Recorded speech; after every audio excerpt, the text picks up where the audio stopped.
Maybe now?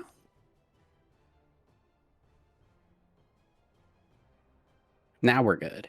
Now they can hear us. Oh, Okay. oh, we're on the internet. Hello. Hello, everyone. Welcome back to Style Esports Season 12.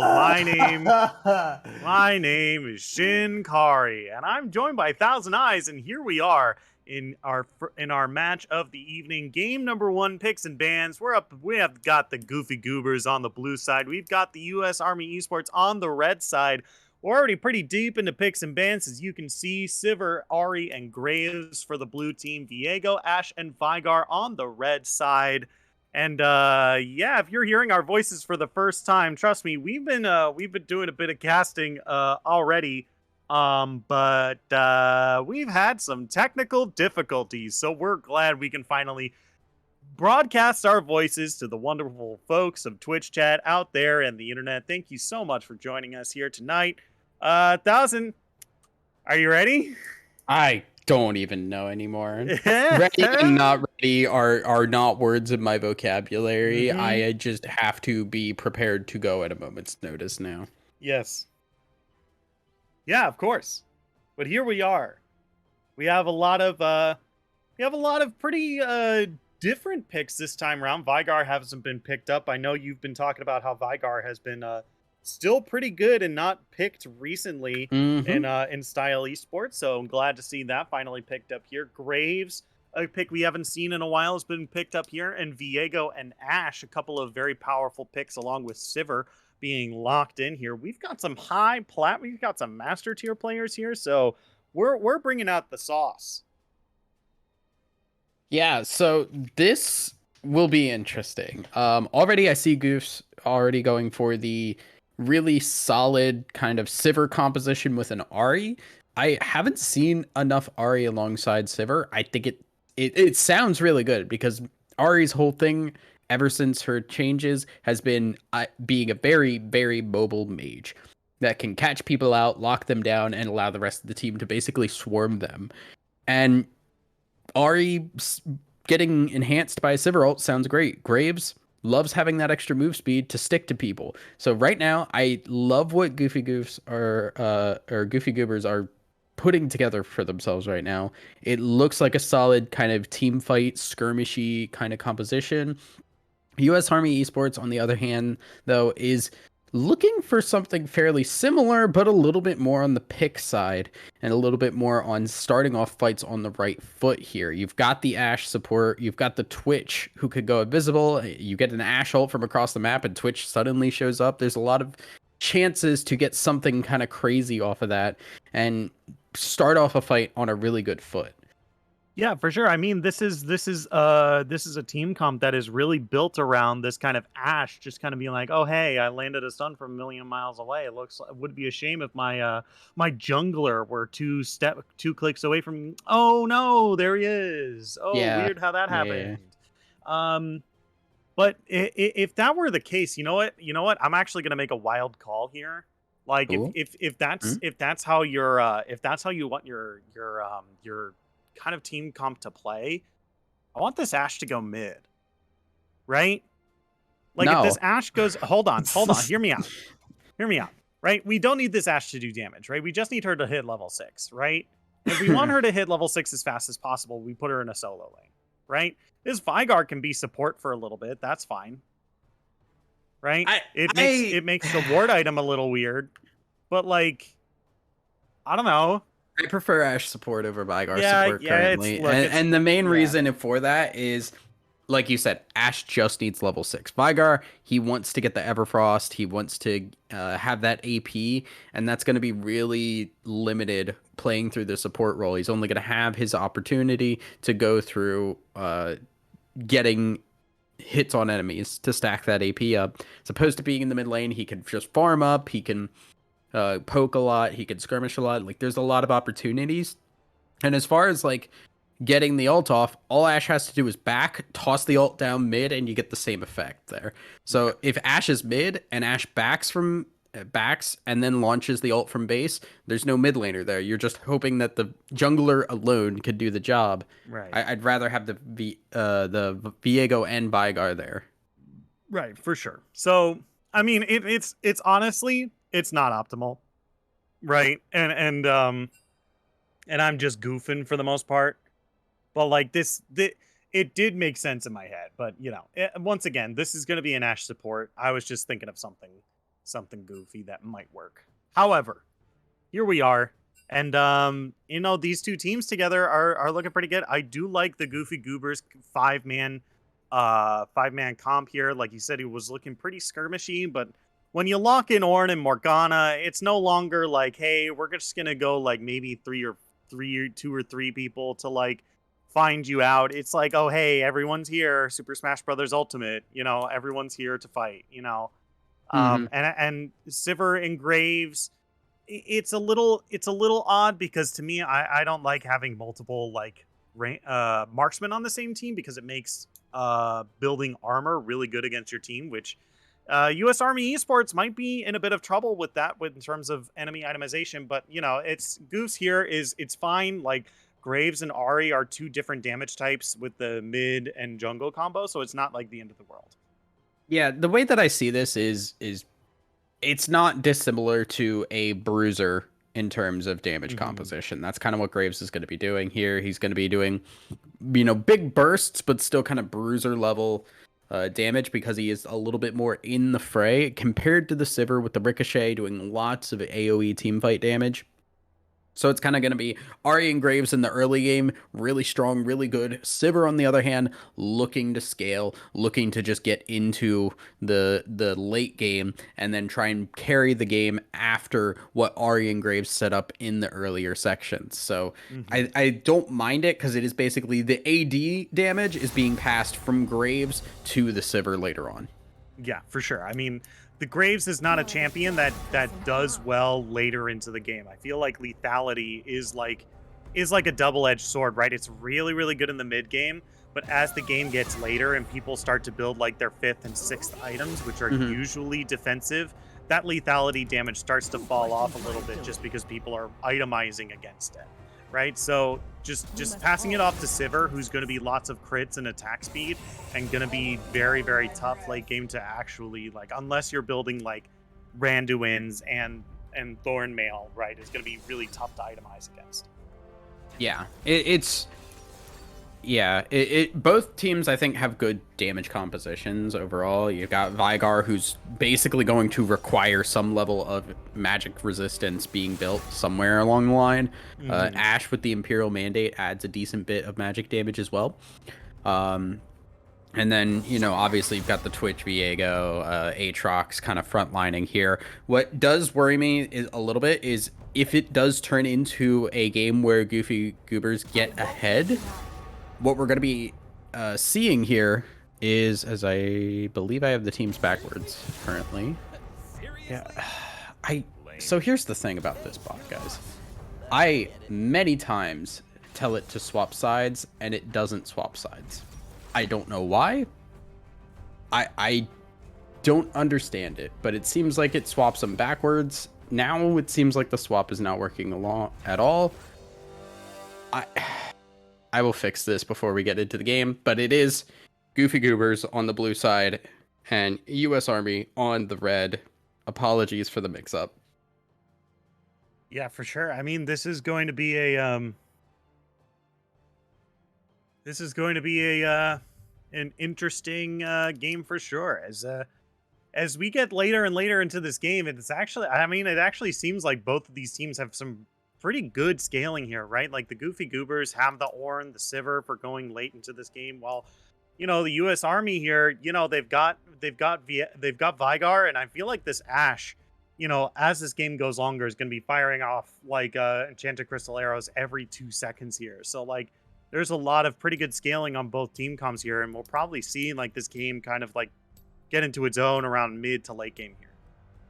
Absolutely. It's going to be interesting. I think what does scare me is Goofy Goobers. If they do get ahead, you push Sivir and then boom, you just run them down because the best front line you have is an Aatrox, right? Like, okay, there is Vigar ult. Vigar ult will provide a little bit more protection, but there's so much ability and sticking power in the Ari and Sivir with the Morgana as well that I don't know if Aatrox alone can buy enough time for Twitch and Vygar to do their thing if gold is even or they are behind, because there's just not enough durability there compared to something like an Ornn and a Graves trying to run people down.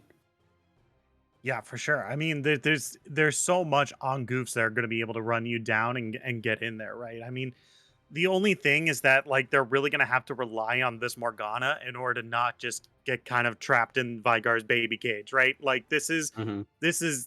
that style of initiation just gets I don't want to say dumpstered, but gets completely just stonewalled, right? By Vygar. Vygar is the line of scrimmage a lot of times for these team compositions, just kind of run at you, right?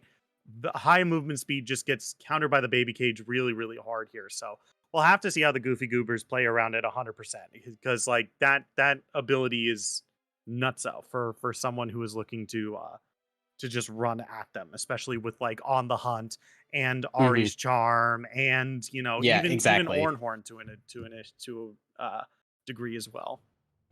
Yeah, it's gonna be interesting. There it does kind of bring up the idea that hey, it's gonna be really rough if we fall behind because like our team composition is we run at you, but if we're behind on gold, uh, we lose if we run at you, and that's kind of just all our composition really does. So it'll be interesting to see what happens if Goofy Goobers do fall behind, and how they really want to remedy that kind of weakness in their team comp. Yeah, for sure. But with that, we're going to take just a quick break. And when we come back, we're going to be on the rift of game number 1 of Goofy Goobers up against US Army Esports. Don't go anywhere. We'll be right back after this.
Hello, everyone. Welcome back to Style Esports. My name is Shinkari. I'm joined by Thousand Eyes, and here we are on the rift of game number 1 of Goofy Goobers versus US Army Esports. Goofy Goobers is on the blue side. US Army Esports is on the red.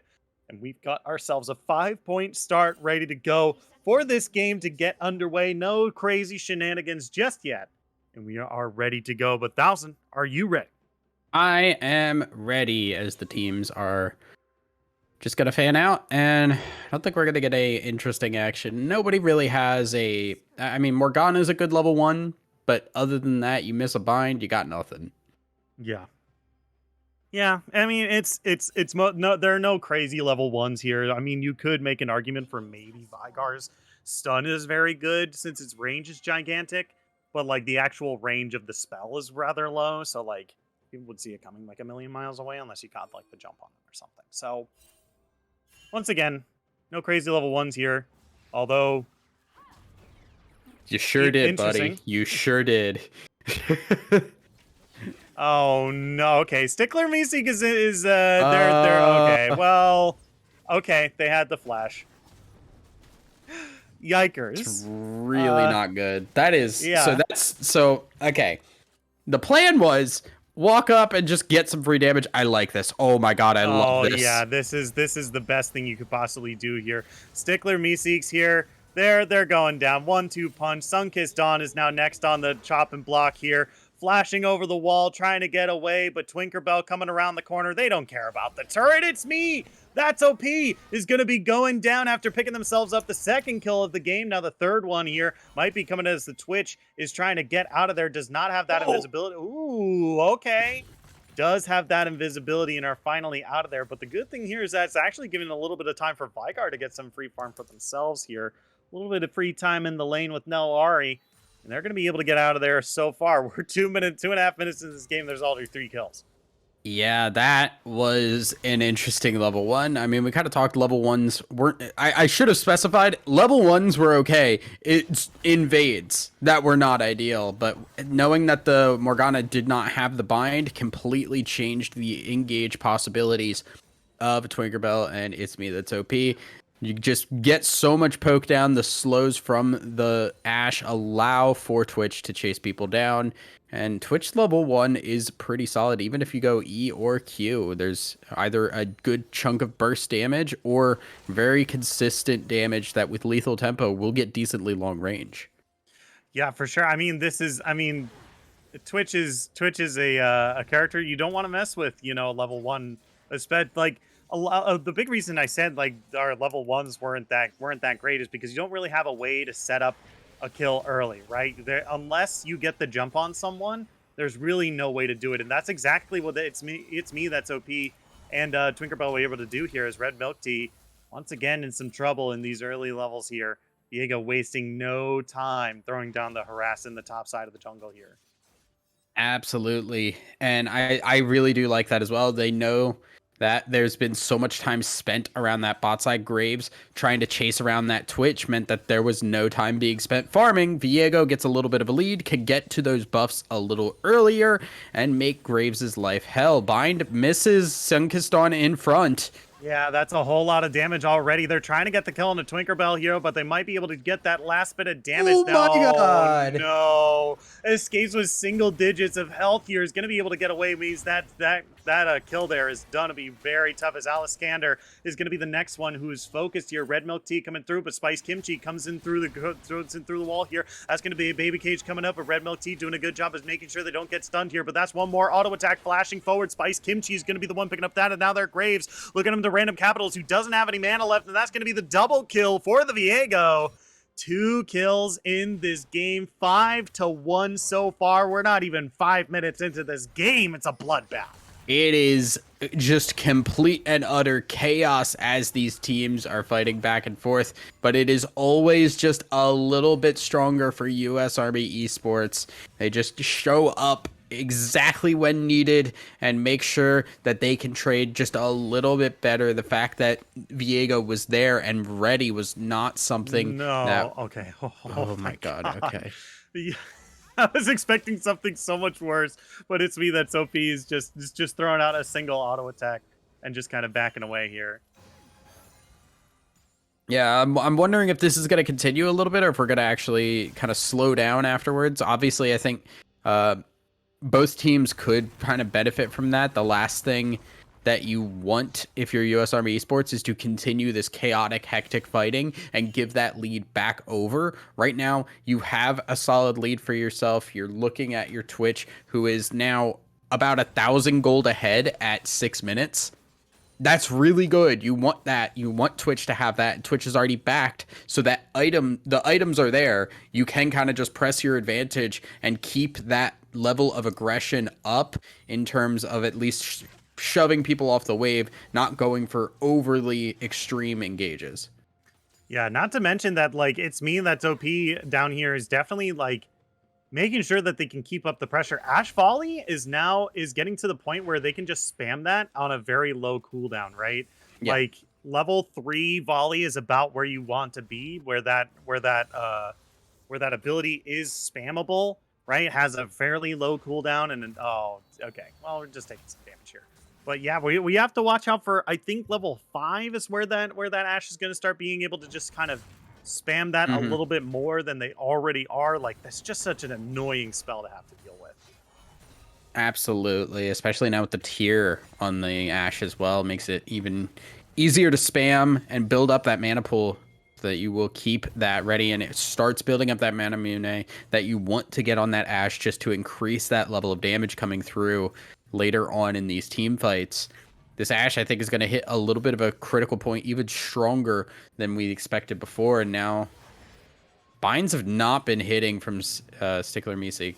Ooh, yeah. And Sunkissed Dawn has already taken a whole lot of damage. Twinkerbell flashes forward here. 5 stacks. Volley is going to be the one picking up the kill there. Is now Stickler Meeseek is now in a whole lot of trouble here. Tries to flash away, but Heartbreaker is going to be the one picking up the kill there. Red Milk Tea showing up to the bot lane here, but it's a little late. Picking up the pieces here, might be able to catch a wave or two and keep it from hitting the turret, but that's about as much as a consolation prize as you can get at this moment.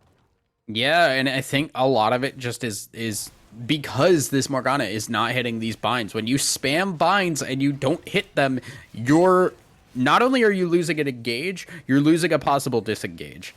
So now so much of what makes you scary is gone, so it becomes very easy for the other side to just engage on you, make life terrible, and you know it's a little frustrating, I think, for both sides there, when it's like, all right, well, Morgana bind is down, we just kind of all in and win.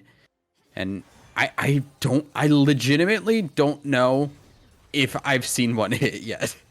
Yeah, Stickler Meeseeks here is now in a whole lot of trouble. They can't be playing this far up. They can say that they've got vision all day long, but we know that there's a Twitch lying around in wait here. Red Milk Tea coming along with that sweeper trinket was actually really, really smart as well. So that means that they get a little bit more space to help out, to help clear out this wave here for Sunkissed Dawn.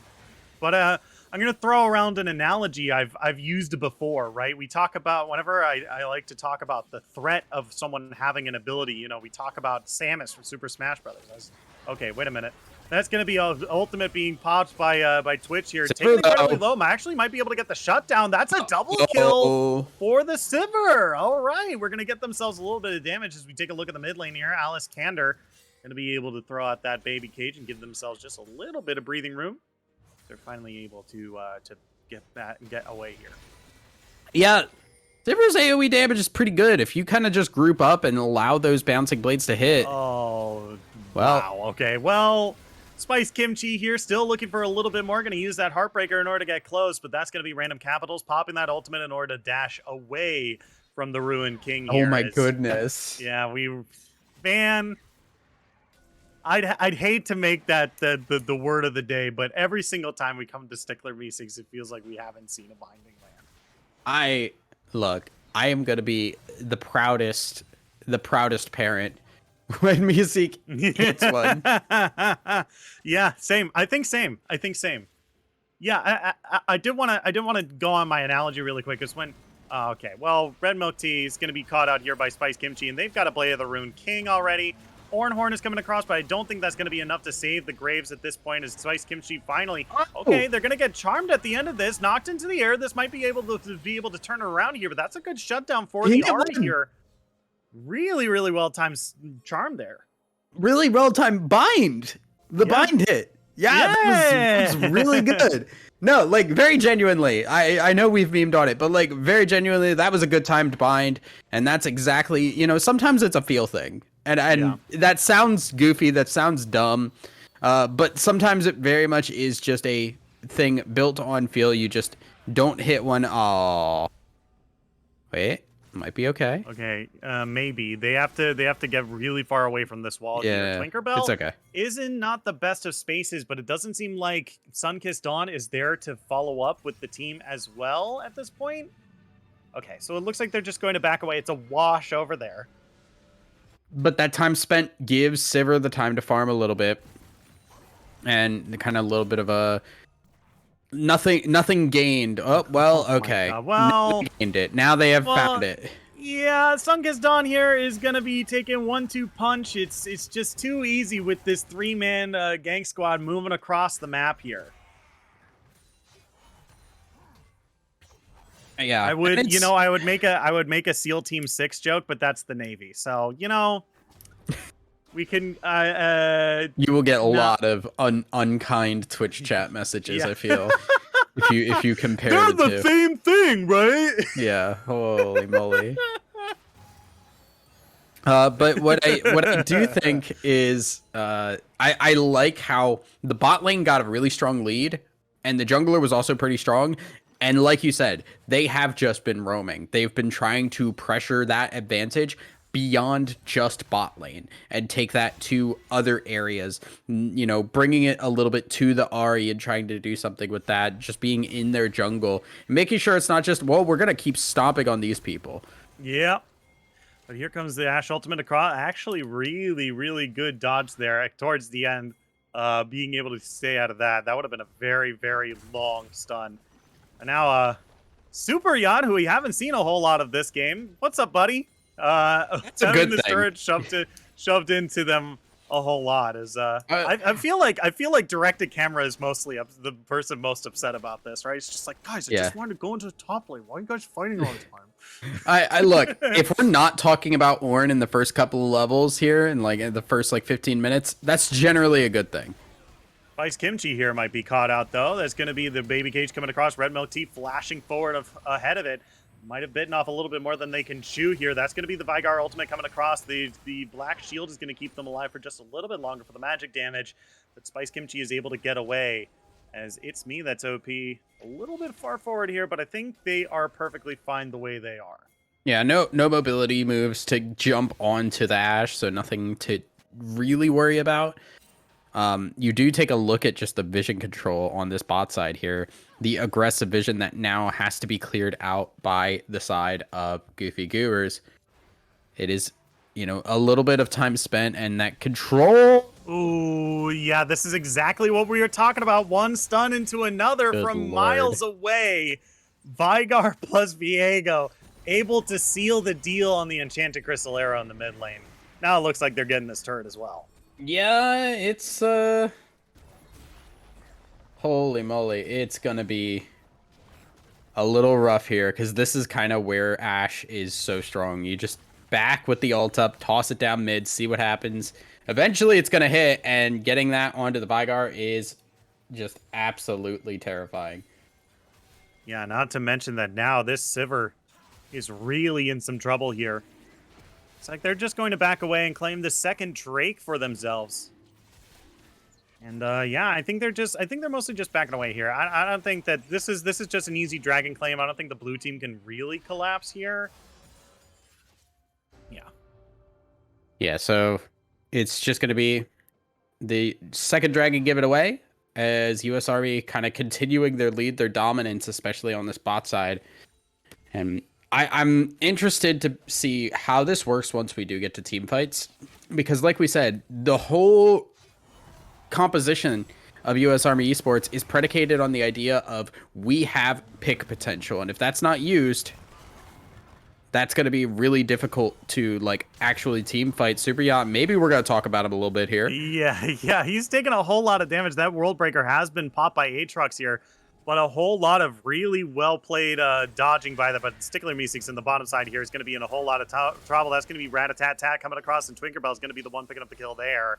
As we now got objective bounties up for the red team here. As this wave now crashes into the bottom side here. Sivir should be able to clean it out, but you have to be careful. There's an Enchanted Crystal Arrow on that red team. Yeah, does have the spell shield, so we'll be able to avoid that if the fingers are quick enough. I think Sivir really, if there is an AD carry that you have alone, Sivir is one of the better ones, just thanks to the fact that she can clear waves really well. But I think after that, you're going to be backing away. You can see Sivir backing away, but maybe Red Milk Tea trying to back away. Oh, yeah, Red Milk Tea, oh, actually dodging a whole lot of skills here, but there's too much damage on the red team. They can't quite get away. That's another kill onto the board as the bot team picks up the first turret of the game. Yeah, with no Morgana there, Sivir just having to run away, give the turret, and also a really good Ash arrow to come through and stop Ahri from getting anywhere near that fight and helping out the Graves. Because I saw that. I saw Graves get out of that, and I saw Ahri nearby, and I said, oh, this might be a turnaround. And then there was the Ash ult to just mess things up, make it really difficult, and just let Graves die in peace. Yep. Ripperoni. Looks like he's going to his graves. Ahri in some trouble here. Enchanted Crystal Arrow, Baby Cage gonna come down. Good binding here as they're gonna look for the Vygar here. Gonna try to keep dashing forward, looking for the CC. Can't quite land, but the damage is still pretty good. Below half HP is Kander 1v3, but still being able to kind of come out on top here is now Random Capitals is the one in trouble. Volley comes across, good slow. Baby Cage comes down one more time. Double kill for the Vygar here is Spice Kimchi coming through. Heartbreaker's gonna land, and that's gonna be Viego getting away A-OK. 3-0 on the turnaround. Yeah, that is just the deafening blow, I feel like. When you've already had bot lane go so poorly, the jungle go so poorly, and then you finally, you know, kind of put Ahri down for the third time. It's like, well, now mid lane is also losing really hardcore. And then you've got top lane just kind of existing. And Super Yacht has been the last one left alone, and it seems like their targets may be set on him next. Yeah, I mean, Super Yacht, once again, I feel like the longer that they can delay this Ornn level 13 is the longer that it's going to be harder for Goofy Goobers to get back into this game. I mean, we're looking at nearly a 10,000 gold deficit, which we've seen a lot of games get to that kind of gold deficit, and by that time, oh, it's really hard to get back into it as Tinkerbell. That's going to be the ultimate from Morgana coming across, but are they going to live long enough to tell the tale? That's going to be a no. Is the Sivir going down here? But that's a pretty big shutdown for Sivir. Picked it up at the back end of the boomerang blade. Super Yacht is going to be the second kill there. Random Capitals might be able to get out of there at best. Oh, that's a really good use of the Blast Cone there by Red Milk Tea. And now Vygar's got nowhere to go. That's another shutdown onto the blue team here. Yeah, maybe staying just a little bit too long. And yeah, like you said, the shutdowns. Some of them going to Sivir, some to Ornn. Ornn very close to getting those ornaments as well. And Graves also getting a solid chunk off of that Vygar there will mean that there's a lot of catch-up to be done there. Like they have gotten a lot of gold to get themselves at least relevant in the game. It is still a lot. It is 6,000 or 7,000 gold. That's a lot of money, but it's not out of the realm of possibility with a really good team fight. And that is what is good about the side of Goofy Goobers. They've got the better team fight comp. It has to be constant picks and starting off the fight right for the other side. Yeah, but I think, ooh, they might have done so already. That's a huge pick right there. Picking up the kill onto Twinkerbell is a massive DPS being taken out of the fight already, but I think they're just conceding the Drake here and continuing to push mid. I think this is a good idea. This is a very good idea. They're going to get that tower down. They're going to keep pushing. The dragon, I don't think they really want to take a bigger fight right now. While it is US Army that have the better pick comp, if they can take the pick and then get the objectives with those objective bounties, that's a lot of influx of gold for the side of Goofy Goobers. And now we said kind of, okay, well, it's a 7,000 gold lead still for the other team. Well, now it dropped down to about 4,000. Yeah, for sure. I mean, oh my gosh. Okay, that was really close to landing too. Ornn might actually be in some trouble here. I think oh yeah, Super Yacht's got a lot of HP though. Oh, okay. Well, that's way too many people on the enemy team here. Super Yacht got a little scared and canceled their back, and now they've might have put a little bit of a cancel on their life here. Now with Ornn gone, look at this call from the U.S. Army here. They're looking for the Baron. This is another very good call by them here. Yeah, this, I think, with the backs coming, makes it really difficult to try and retake this area, but they're getting the Ashe down. Here comes Porkchop. Yeah, they're going to be able to find one, but now this is a 3v4 here. Sunkissed Dawn is trying to do the best in order to kite this out as best they can, but the World Ender is going to be the one picking up the kill there. And now U.S. Army Esports can just make their way back to the Baron here. Yeah, they don't really lose anything of major worth in terms of Baron taking potential. Their pick is gone, but who cares? They've already gotten 2 kills. There's no contest to really happen on this Baron. Red Milk Tea, I don't think you want to check this, buddy. I'm gonna be real. Yeah, I would have, everyone's hoping to be the Twitter play hero every now and then, but sometimes when you walk into a Vigar who has an Everfrost, maybe it's not your time. Maybe. I mean, it's every time. Every time I play and there's a Baron being taken, they're like pinging assistance on the Baron. Yeah. I'm like, guys, what do I do? Yeah, please explain to me what I do. And then it's like, it's kind of like when you explain a really bad joke, like how it's just like you get partway through explaining it and you're like, well, it's like, so you jump in, you go over the Vigar, you ignore Viego, and you kind of smoke screen him so that you can get the smite on the Baron. And there's a Sivir dead and in the dirt. Yeah. Okay, so you say knock knock, I say knock knock, and you say who's there, and then I say interrupting cow, and then the joke is that I interrupt the next part of the joke with moo, and it's a cow. Shutdown for the Graves here. Charm up onto Alice Skander here as he's taking real low. One more auto attack is going to be picking up it's going to be giving the kill over to Random Capitals though, so it's me that's OP and Viego to continue pushing this mid lane here. Yeah. And while there was a little bit of fight left in Goofy Goobers, I don't know if that fight is going to last. Because with the Baron, there's a lot of push potential, and that's kind of just cracking open a lot of these towers that have been kind of difficult for the opposite side to take. Because, yeah, you got the Vigar, but your only ranged really is the Twitch and the Ashe. Ashe is not building for the damage, the DPS side. It's all about maximizing that ultimate as much as possible. Twitch is fairly low range, so siege potential is rough, and you're dealing with a Sivir. The Baron gives them the opportunity to have that time on those towers and at least let the minions do the work for them. Yeah, and not to mention that there's still a pretty large gold deficit between these two teams as well. Even with the Twitch gone, right? It's still gonna make this relatively easy for U.S. Army Esports, right? Like the difference right now is 7.1 thousand, or I guess now it's 8,000 gold between the two teams, a little bit more. But yeah, I mean, it's even with the Twitch gone, right? It doesn't really matter because like it's just so much has been done so far.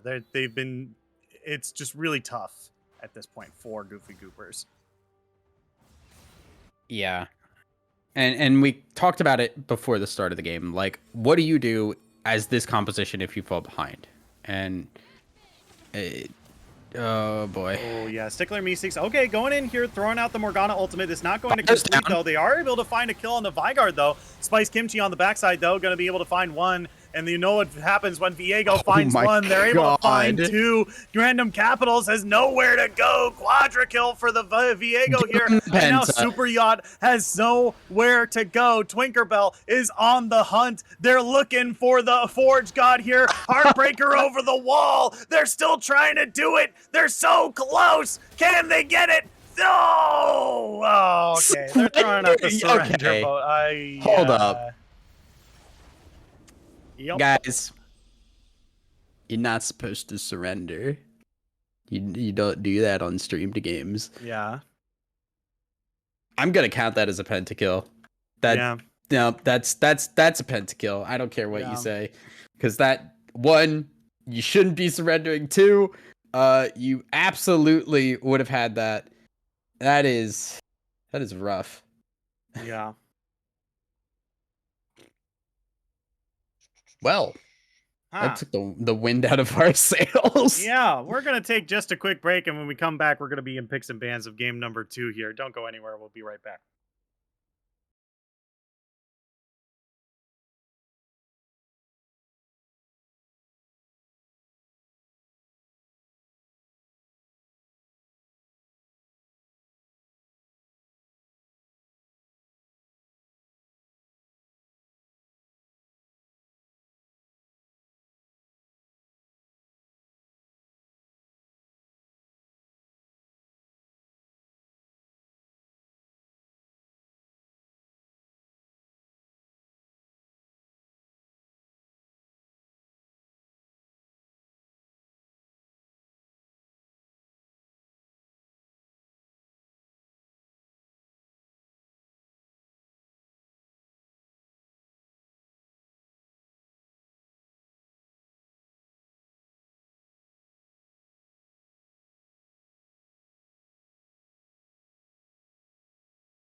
Hello, everyone. Welcome back to Season 12 of Style Esports. My name is Shinkari, and I'm joined by Thousand Eyes. If you're joining us for the first time, Goofy Goobers is up against the U.S. Army Esports. And now this is game number 2. Game number 1, U.S. Army was having the time of their lives, roaming around the map like a bunch of guys with soap bars and socks, beating the... throwing out enchanted crystal arrows, and then beating the crap out of whoever was stunned. What does that mean? What do you mean? Okay, if you put a bar of soap into a sock, you can hit someone with it. You could put anything in a sock. Why does it have to be a bar of soap? Because you more often have a bar of soap when you're, it's in military training. It's like a military. This is okay. I don't know. Look, I'm trying to make references here, okay? The Army's here. Okay, they're here. Okay, but like I'm the one I have to use this opportunity. Why else am I gonna make army jokes? I'm the one responding to the joke and I don't get it. What do you mean? What do you mean? That's like that's like a thing. It's like if one guy like makes you run laps like a million times they like put the bars of soap in the sock and they beat him with it. I could be wrong. That could be like an outdated thing. That could be like an outdated, like they don't do that anymore. I would hope not. That sounds awful. Well, it's not like an official. It's not like, oh yeah, go out and. But they're just like, oh, this guy, like, I don't know, forget it. You know, whatever. It's a thing, sort of. I don't know. Regardless, game number 1, U.S. Army Esports was running a pick comp with support Ash, and it was very good, and they got a lot of kills, and we were going to get a pentakill, but then we got an FF on stream. So that's what happened. The wind was taken out of my sails. Thousand Eyes do whatever color commentary. Whatever. All right, so we are through picks and bans right now. Currently looking just the same, just slightly different order, and it's going to be the Ornn pickup round 1. So Goofy Goobers kind of saying, all right, cool. We got Orb. We're not going to take the Sivir and see where you guys value the Sivir, because maybe if you take the Sivir, we have a little bit of an early game to play around, because I think that kind of took a lot of the wind out of Goofy Goober's sails. They played so hard around kind of a mid to late game spike, but they got beat down so hard in the early game. And obviously, US Army Esports, why not run it back again?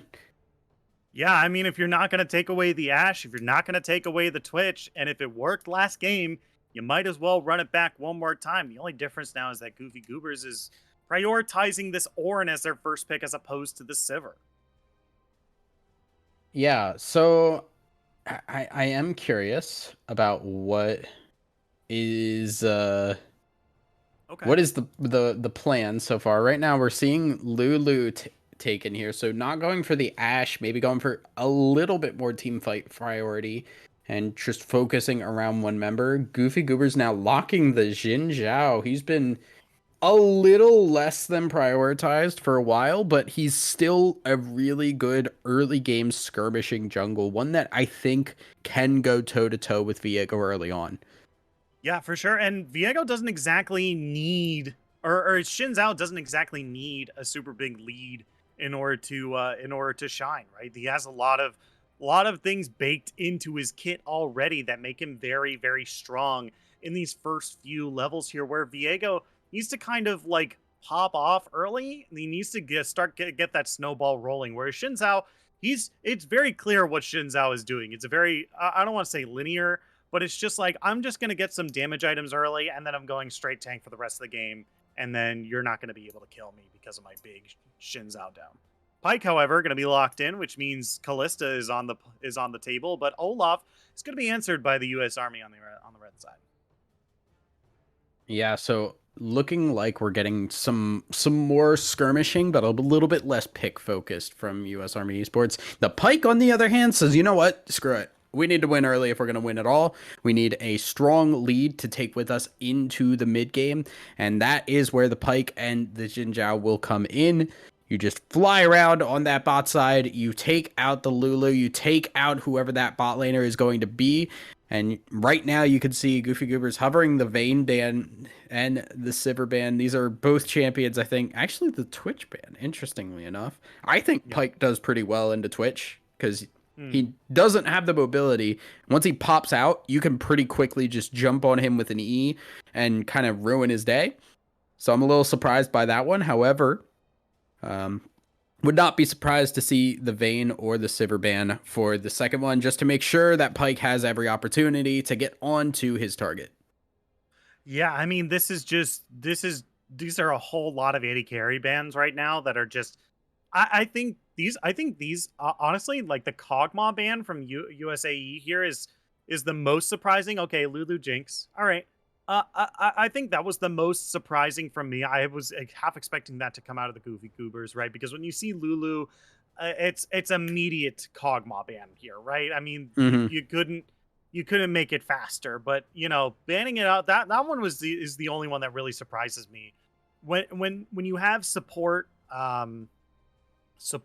jungle, and top already pretty much locked in for both teams here, and kind of holding on to that mid lane pick as well. Like, it's not the mid lane that's going to be the winner of these games, right? And we've seen that through their game number one as well. Like, the most impactful role that happened in that game was definitely the AD carry. So taking four of them at least off the table here Mm-hmm. is very, very important for the second half, as Samira Victor is locked in for the Goofy Goobers.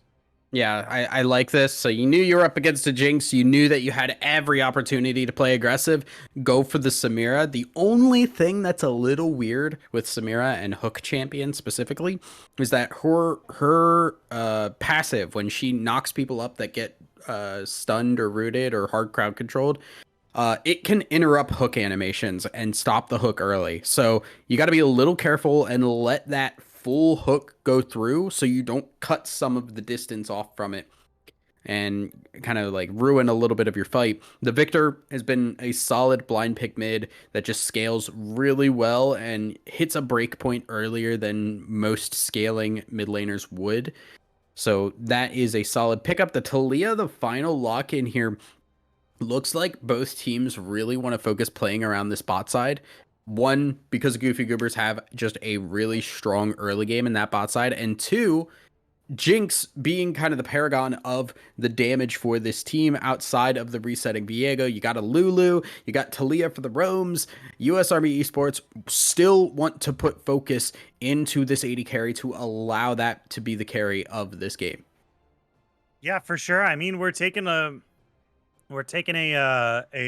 look here, and this is really just a tough time to see this as this game goes later, right? Like, the only person that scales really on Goofs here is going to be that Victor. Samira, I feel like, just pops off in that mid game once she gets ahead. Like, she's going to snowball and finish this game real quick, right? If this game goes late, the Xin Zhao falls off. This Pyke is going to fall off. This Ornn might be able to help them spike a little bit later in order to help this Victor out later on. But, you know, on the other side here, we've got Viego, we've got Jinx, right? We even have Lulu as well, who, as this game goes later, it's going to be a lot harder to stop this team. Absolutely. You do kind of hit a break point with Goofy Goobers where it's like, all right, cool.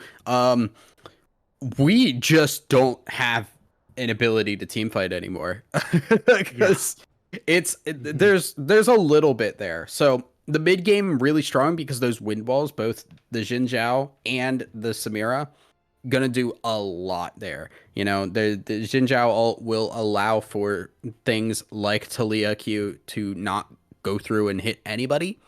And then the Samira, on the other hand, there, with that wind wall, will block a lot as well. You know, blocking those Olaf Qs, the Talia Qs, just a lot of things that you can wind wall to keep people alive. But you get later and later, Pyke falls off a freaking cliff, man. it is Yeah. really depressing how hard late game Pyke is to play. You'd think, oh, he's got just an execute and it just gets really obscenely high. Yeah, but you also die in the blink of an eye if you get into a team fight, and these people are getting beefier and beefier just through base stats alone as the game goes on. So it's harder to get them low, it's harder to get those resets, and it's harder to get yourself into the team fight without dying. I'm assuming that Goofy Goobers are just kind of using the Victor and the Ornn as some late game insurance and are hoping to ride the wave of how strong that Samira and Pyke can be. Whereas US Army Esports, it's kind of just a wait till 6 in our mid lane and try and basically play Twisted Fate for our bot lane. Just ride down to that bot side, get the Jinx going. Jinx is also an AD carry that snowballs, but a lot of people think of her as a late game strong AD carry that just wants to just scale up. That's not exactly what Jinx is, especially in the current game state. Jinx is a snowball scaler. She gets a kill and then she keeps getting kills, and she has a strong late game, but it's not beyond broken. And really where she shines best is when she's getting a kill, resetting, getting a kill, resetting, and burning off of that, rather than just being like the Cogmaw who just melts people in the late game. Yeah, for sure. I mean, it's definitely right. Like Jinx definitely has some of the best like late game in the game, but I definitely agree that once Jinx gets ahead, it doesn't really matter what point of the game it is, right? There are some champions that are like, okay, they've gotten ahead, they do a bit of damage, right?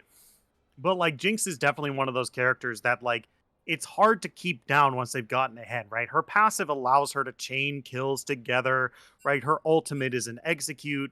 There's a whole lot of stuff that Jinx can do to make sure that if she's sufficiently ahead, that she just stays that. Yeah, I think Victor does a lot of the same things. To be clear, Jinx, obviously we've talked about ad nauseum of just how like, all right, cool, get the reset, go. Victor doesn't really get resets, but what does happen is he gets his passive, and he is a late game scaling monster.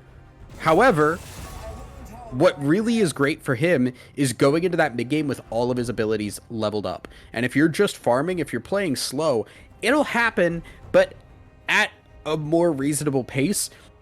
Victor's early game is not strong. However, if he does get kills, if he gets a 2v2 skirmish where he gets a kill and an assist, that's 50 extra points towards his next level up for an ability that he wouldn't have had before. So he actually profits a lot from these early skirmish comps to hit his scaling points faster.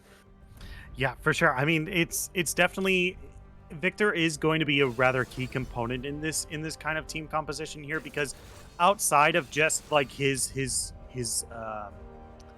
what were you saying? We were saying his insurance that if this game goes late, there's still a person on the team who can do very well the later this game goes on. You know, that gravity well is going to be very important to making sure that people can stay close to Samira, but far away enough that Samira can still auto attack relatively safely, right? This is going to be just another time where we have to say that like Goofy Goobers want a team fight, but they really want like maybe some small skirmishes early before Samira can really get that, you know, that Devil May Cry, that Smokin' Sexy style ultimate popping off over and over again in the team fight. Absolutely. It'll take a little bit, but I think we'll get there. And there is at least a semblance of scaling for Goofy Goobers that will be able to hold that off. It's just, man, we haven't talked much about it. We talked more about these compositions as a whole, but US Army Esports just looked like the stronger team individually. I mean, obviously, a lot of that had to do with a really strong early game, a really strong level 1 specifically for the side of US Army. You know, that Ashe and Twitch did a lot of work, got 2 kills, kind of started that snowball off on the right foot. But I think just individually, they kept that going. It wasn't a fluke that they got that level 1. They were just ready and able to take advantage of that and seem like they understand how to abuse these kind of like mispositions or lacking of cooldowns. and take those advantages rather than what we saw with Goofy Goobers, who kind of looked like they were just waiting for the exact right moment or waiting for the exact right mistake to actually engage. Yeah, for sure. I mean, both of these teams here are looking very strong, and it's really going to come down to timing here. These first early levels are going to be very important for the Goofy Goobers, but we saw how the first early levels played out, in the previous game, and a lot of, I'll say, interesting choices were made level one, right, with regards to Stickler Meeseeks and their leveling of W and just kind of walking and showing mid, right? Like it was just like a very sloppy bit of early game play here. So them playing around these first few levels here, and it is going to be at least a little iffy for me to see. I mean, they played their mid game really well, right? We haven't seen teams come back from 10,000 gold deficits, but they were able to close that gap like insanely well, right? They Mm, can play from behind relatively well. It's just, you can't just put yourself in that position when you're running Pike, Samira, Shinzao, right? You just yeah. can't do that, especially against a Viego and a Jinx. Absolutely. I'm also kind of just going to be watching a little bit on this top side. We saw the Aatrox versus the Ornn last time. This time, the Olaf, rather than the Aatrox, a little bit more focused on just chasing people down, running them down, rather than the I want to show up to a team fight and do AoE damage. Hmm. So I've got to keep my eye on that. I'm also going to be just keeping my eye on that lane because I feel like Olaf has a bit of a stronger laning phase, or at least an easier to execute laning phase to abuse this Ornn a lot more than we saw last game. Yeah, for sure. But with that, we are going to take just a quick break. And when we come back, we're going to be on the rift of Goofy Goobers up against US Army Esports. Don't go anywhere. We'll be right back after this.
Hello, everyone. Welcome back to Style Esports. My name is Shinkari. I'm joined by Thousand Eyes, and here we are on the Rift of game number 2 of the Goofy Goobers versus US Army Esports. US Army Esports is going to be on the red side. Goofy Goobers is going to be on the blue here. And, we've got a bit of an invade start for the Goofy Goobers here, moving into that red side buff. Let's see if they grab some useful vision here. And right after there's that wonderful KFC ward right there. Wonderful KFC ward. It took me a sec to process what you meant by that, because we weren't even looking at the thing you were discussing. It was just on the mini map. Yeah. The ward at the chickens, for those who can't process what my play-by-play commentator is trying to say. It's that's the your ward job, that lets you know Shinkari. when the enemy jungler is getting chicken. It's the KFC ward. I'm just saying that your job is to make things like easier to process. But sorry. Look, the KFC ward is a bit I've been doing for a very long time, okay? It's my staple. It's a my bit thing. of something, I'll tell you that. Yeah, it's a bit of 7 herbs and spices. 11 herbs and spices.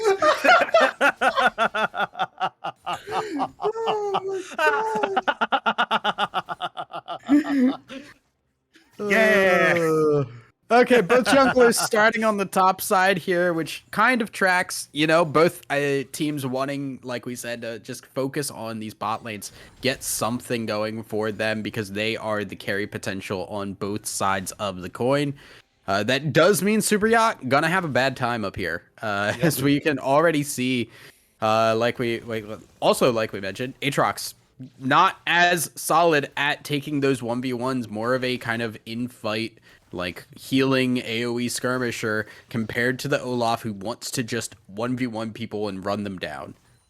Yeah, for sure. I mean, this is going to be an interesting top lane for sure, because Super Yacht, once again, like, Ornn does a good job into these bruisers who are not quite building damage, not quite building health, right?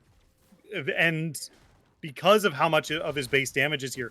But Olaf, on the other hand, like, doesn't even care about having low HP, right? His passive and his W will be able to let him heal through a lot of that damage if the fight doesn't end in Olaf dying, right? And on top of that, these undertows that he's been throwing out have been nothing but annoying for Ornn so far. Look at how much damage he's already taken. No, it's... I don't know what it was, but like when they changed it, they were like, oh yeah, it's gonna have armor pen built. It's gonna shred armor built into it. And I was like, oh, okay, so it'll do like less damage, right?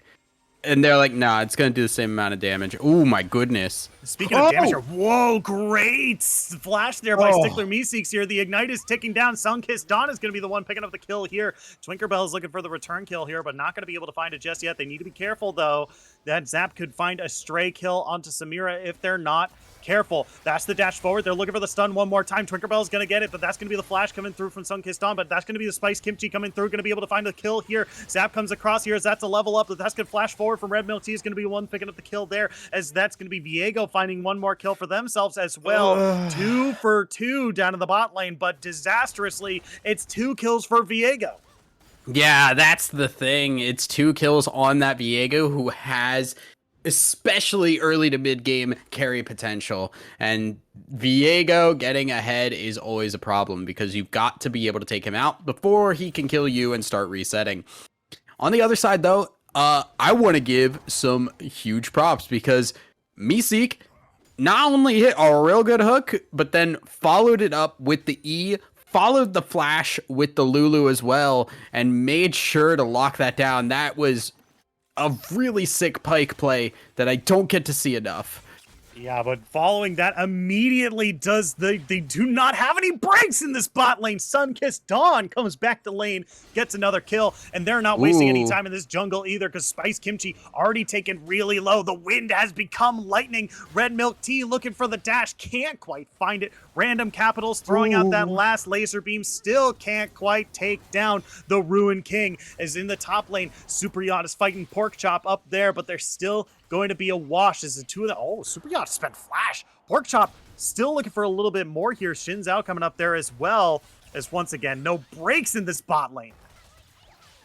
Yeah, and you can't have breaks in this bot lane. Pork Chop now gonna just go down here. Yeah, red milk tea. The wind has become Ooh, lightning, and okay. okay, well, Oh, that's an extra. all right, that's kind of actually. I'm gonna be real. That actually kind of might just be ideal, Yeah, because the time spent walking and then backing would have been more. yeah. So And you want to know what? The wave is actually going to even out here. So it's actually not that big of a deal. Meanwhile, bot lane, once again, no breaks.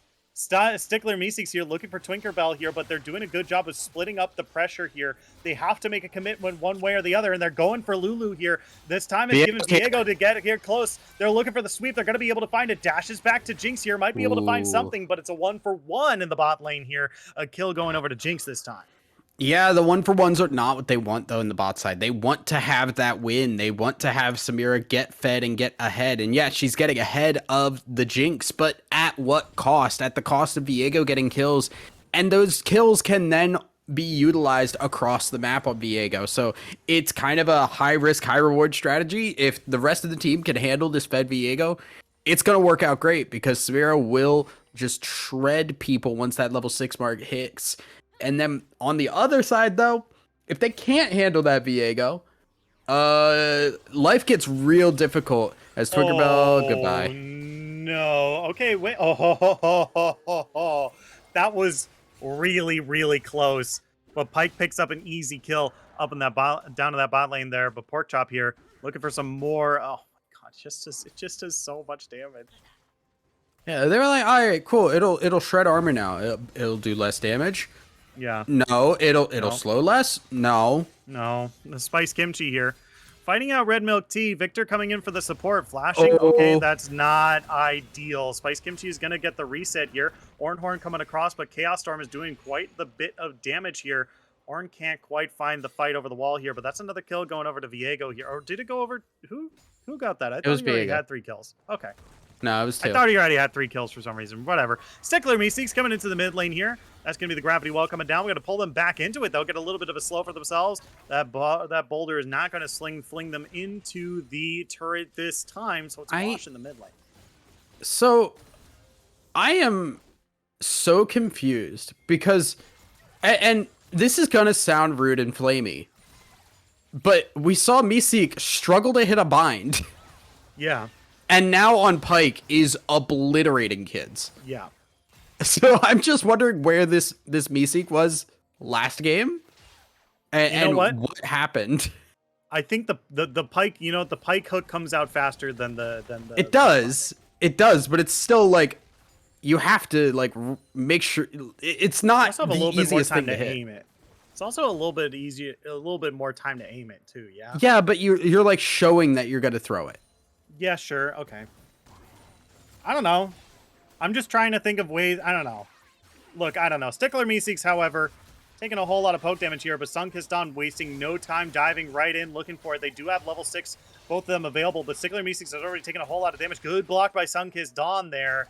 They're going to try to turn this around one more time, looking for the hook, but that, just like you said, is a little bit telegraphed, so they're going to get onto the other side of the minions there to wash in the bot lane. Yeah, holding out strong just now, but with that there's the hit. Ooh, yeah, there's the flash. Not going to be able to land the stun, though. Sunkissed Dawn still looking to pressure this bot lane here, continually not letting up the pressure at all as the first Drake is claimed by the blue team here. Spice Kimchi might bite off a little bit more than he can chew. Hold into the lane here, looking for Stickler Meeseeks. Not going to be able to find the kill. That's going to be the shutdown, and your cut is going over to Samira as well. Holy moly. Are they? Oh, they're not going to turret dive, are they? No. There's no way. I don't think Pike can really stick around. He will die in the process. Pork Chop now just going to run down this Ornn, and that's kind of what Ornn does in this matchup. Yep. I wish I had something else to add there, but that's really all she wrote down. That's the matchup. Yep, that's the just matchup. what happens. You just, yeah. I mean, obviously Ornn will have that frontline potential later on, but Olaf is kind of just a mixture of everything Ornn hates. That chase down potential, that armor shred, that early game damage to match Ornn's possible damage. It's not the greatest or the easiest to deal with. And so Olaf obviously got to just continue that lead on the top side. And that's kind of really needed because the bot side is going to get dove again. Yep, there's the hook onto Lulu here. Comes out a little late. The hook still lands. That's going to be Wild Growth forced to use here. Now they're looking for a little bit more. They might actually be able to find it if they get close. No Pike ult available, but they take Lulu really, really low here. That's going to be Viego spawning that Rift Herald in the mid lane there. I guess taken down by Super Yacht. Looks like things have evened out for a bit. Yeah. Ornn did just walk down to grab those minions. Red Milk Tea take a lot of damage, but Meeseek is around. I'm right now loving how much focus there has been. I mean, we talked that there needed to be focus. Yeah. There has been nothing but focus on this bot side for Goofy Goobers. They've had complete control over it, and they've reganked it over and over again. And I'm glad that they kind of recognized it. A lot of times you see like, oh, cool, they got to focus the spot lane, and they get like 1 or 2 ganks, and it's kind of like, all right, cool, you're on your own. And you try and focus on other lanes. There is no world in which you really want to go to this top side unless you're already there. Yeah, for sure. As we already take a look at the top lane here, it's a 3-man gang squad. Ooh, but top is really strong. Okay, that's going to be the ultimate coming down from Red Milk Tea here. Ooh, Stickler Meeseeks is going to be the one picking up the kill there, as that's going to be the little bit of breathing room they've been waiting for here. As Viego waiting for Pike coming across, but this one might have been a bait here as random capitals along the side here. That's going to be a great stun onto the Ruined King there as he goes down.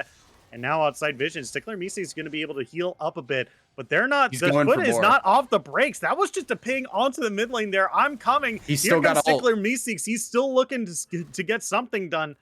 That Pike ultimate has been reset, but it looks like they're long gone now. And Sunk His Dawn continuing to put the pressure onto Twinkerbell down here. And the roams are great because not only is Pike really good at those roams and Lulu is not, but Samira alone versus the Jinx. Oh my god. Yeah. Goodbye.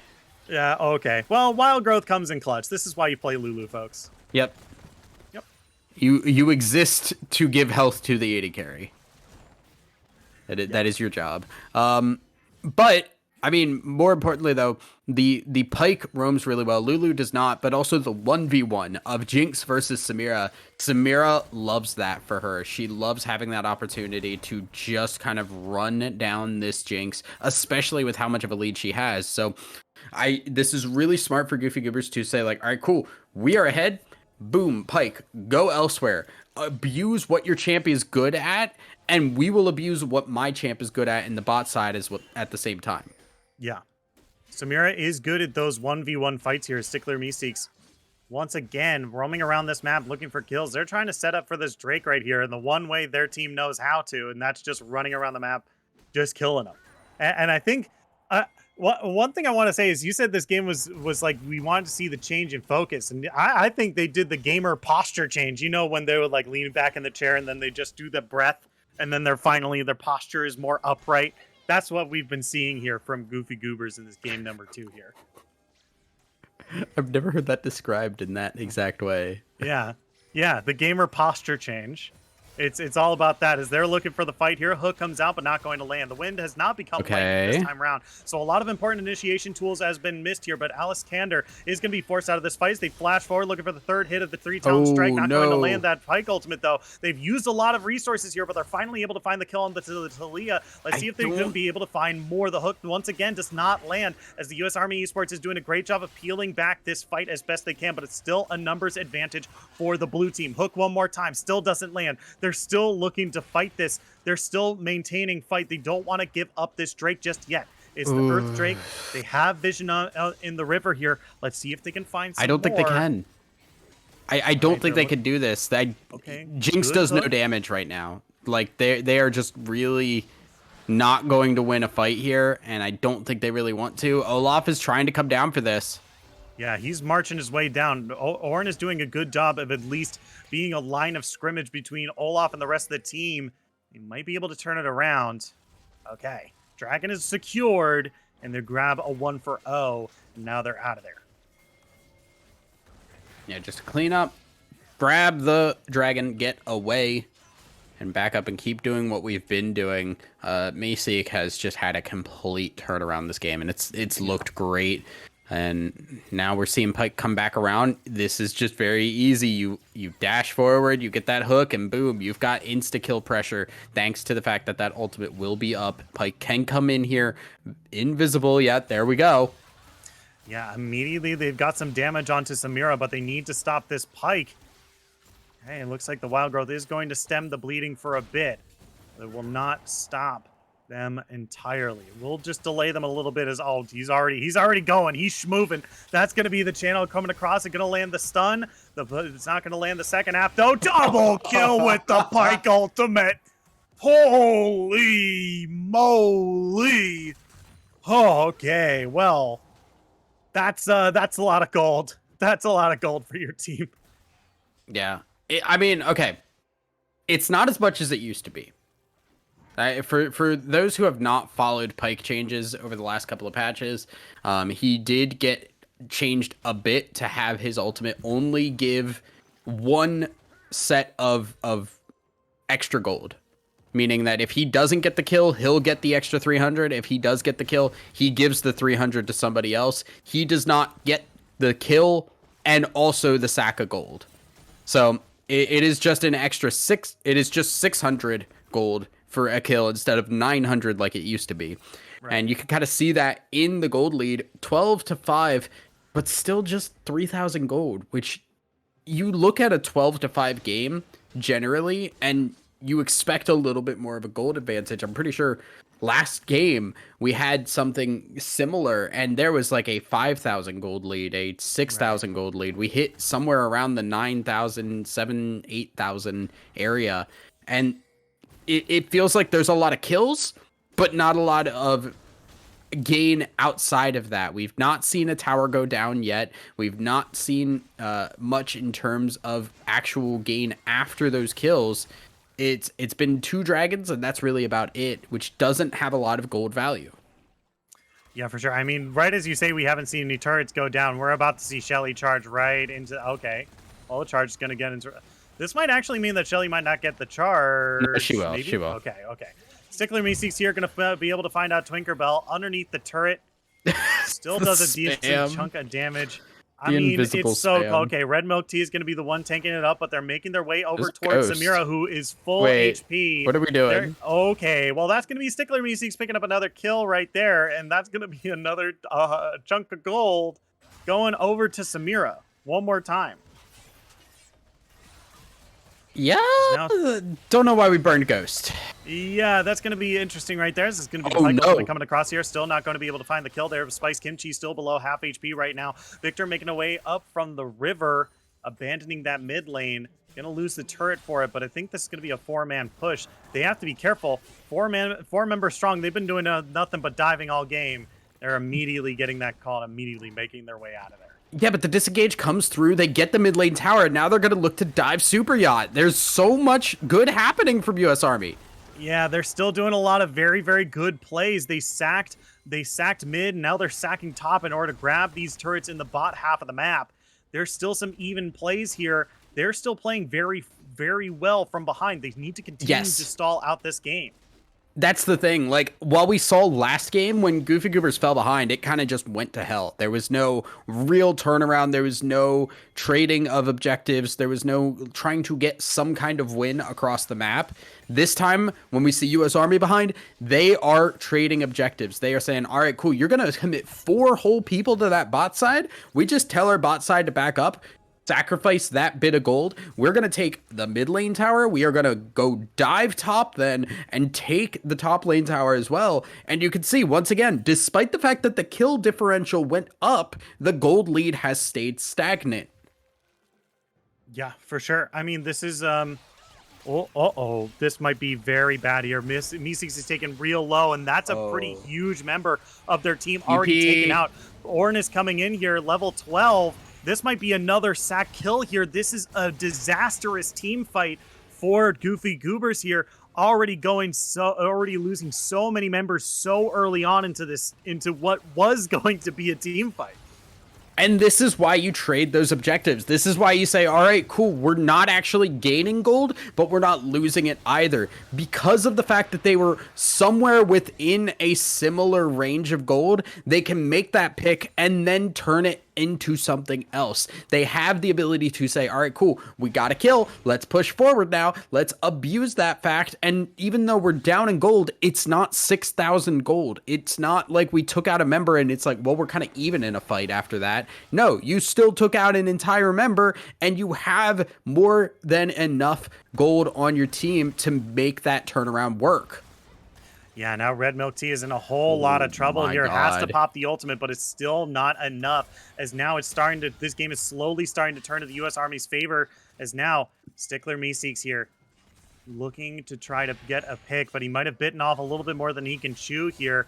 Throws out the hook, but can't quite find the kills. Both teams waiting inside the other team's vision here. As that's going to be Stickler Meeseeks being caught off, and that's going to be the entire team divided here by that Talia ultimate. But am I trapped in here with you? Are you trapped in here with me? 2 kills for the blue team as Sunkissed Dawn now dashing forward. Gonna get that ultimate. Can they find more? Kill for the Pike as well. Triple kill for the Samira. It's huge. Just when you thought you could doubt them, the Goofy Goobers come out huge. And that is what Samira Pike is capable of when given a full 5v5 opportunity on the right foot there. It started getting a little bit funky, but once the Samira Pike showed up and they got their cooldowns down in the right way, it was an easy wipe from then on. The dive, just, it's so like not even difficult for them at that point. Because they can just keep pushing forward. There's so much damage built into those 2 champions that they can just pop anybody that's not a tank, and US Army Esports don't really have a tank. Yeah, I mean that's the big thing here, right? Over the past couple of compositions that they've drafted, there's a front line, but there's not a tank, right? And Lulu is a good support for these types of compositions because Lulu with Wild Growth takes these kinds of half tanks, these kind of bruisers, juggernauts, whatever you want to call them, and turns them into tanks with like a big HP buff and a slow aura as well. It's kind of everything that they've kind of wanted to in order to turn them into a tank, right? So now the problem with that is when you have lots of damage and you don't have like the big beefy armor person to just kind of run at their damage dealers, you're just kind of SOL in a lot of cases, because if they're able to pop off, especially from the lethality with Pike, there's not a whole lot your itemization will help you out in that regard. Yeah. AoE with resets is disgustingly strong against squishy compositions, because you get 1 kill and in the process do a lot of damage to everybody else, which allows you to reset once again and allows you to do more damage to everybody else. Like, it's really gross. That's why Viego does so well against squishy comps. That's why Samira does so well as well. And now we're seeing a little bit of a overengage, maybe pushing away those Baron minions. A good grouping, and with Jinx, they can kind of keep these towers safe for just a little bit longer. Olaf gonna get a little bit on the top side as well, but it's kind of just a little bit of a stall out. And I think that's perfect for US Army Esports. They want to stall things out. They want to make sure that this Baron doesn't get used and abused against them. Yeah, for sure. I mean, if we take a look at where we are in the game, Jinx is a full item behind Samira right now. If they look to stall this game out longer, then this is going to be their opportunity in order to get back into this game, right? They're down 7,000 gold, but they're not quite out yet. You know, they have a late game insurance in that Jinx now, as Porkchop might be in a little bit of trouble here. Might be turning into a little bit of today's dinner tonight. Porkchop taken incredibly low. The ult from Pike did not land, but here comes the Ornhorn to answer. Knocked into the air. No more Ragnarok, and Super Yacht is going to get revenge for early game, as now Random Capitals here is going to be in some troubles, as they're going to be knocked towards the Talia wall. It comes down to the rest of the red team is able to answer in kind, but take a look at the rest of the map. Yeah. Dragon has spawned, but take a look at the rest of the map. They're pushing in this top half of the map. Yeah, so somebody's going to have to go back and stop that, but they can leave somebody here to just get this dragon. I believe they'll be able to hold their inhibitor turret. The really biggest thing is like, all right, cool. Yeah, Baron is going to die. Like, we just need to stall out. We just need to stem the bleeding as much as possible. Inhibitor turret actually going to fall here. They sent back Jinx alone, and I don't think that's exactly what you wanted to do. I think you needed to send at least 2 back there to at least provide enough of a threat to push people away. Now it's a race to the dragon as we see Viego and Pyke kind of just running directly there. Jinx, Olaf gonna go as well. Both these teams are well aware of what the other team wants to do. Yeah, we do have finally that ornament coming across for the Samira here. That Blood Ward is finally finished here. Stickler Meeseeks might have found out Lulu here. That's going to be Wild Growth popped. And even if they don't find the kill, that's a really, really big ultimate already spent.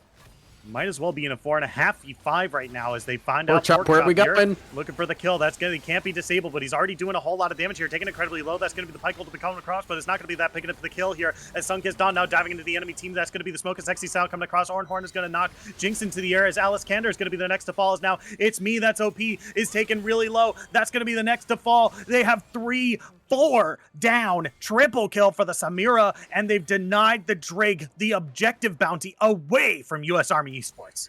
Yeah, I feel like Pork Chop went a little bit too far forward there and was tanking 5 people. The rest of the team was not prepared for it. There was no damage to follow up that and be like, all right, cool. I'm taking all their attention. Here's our DPS to do things. That didn't happen. Pork Chop kind of just was in the middle of 5 people trying to 1v5, and then shortly afterwards, that's when we saw the Jinx try and get into that fight. We saw Spiced Kimchi kind of just get run down afterwards. It was a little bit lackadaisical and not really fully planned out or prepared. I think Pork Chop wanted to go in, and the rest of the team just wasn't ready for it. Yeah, for sure. I mean, the best thing about this kind of this timing of this team fight win is that we've got Baron up in a less than a minute here.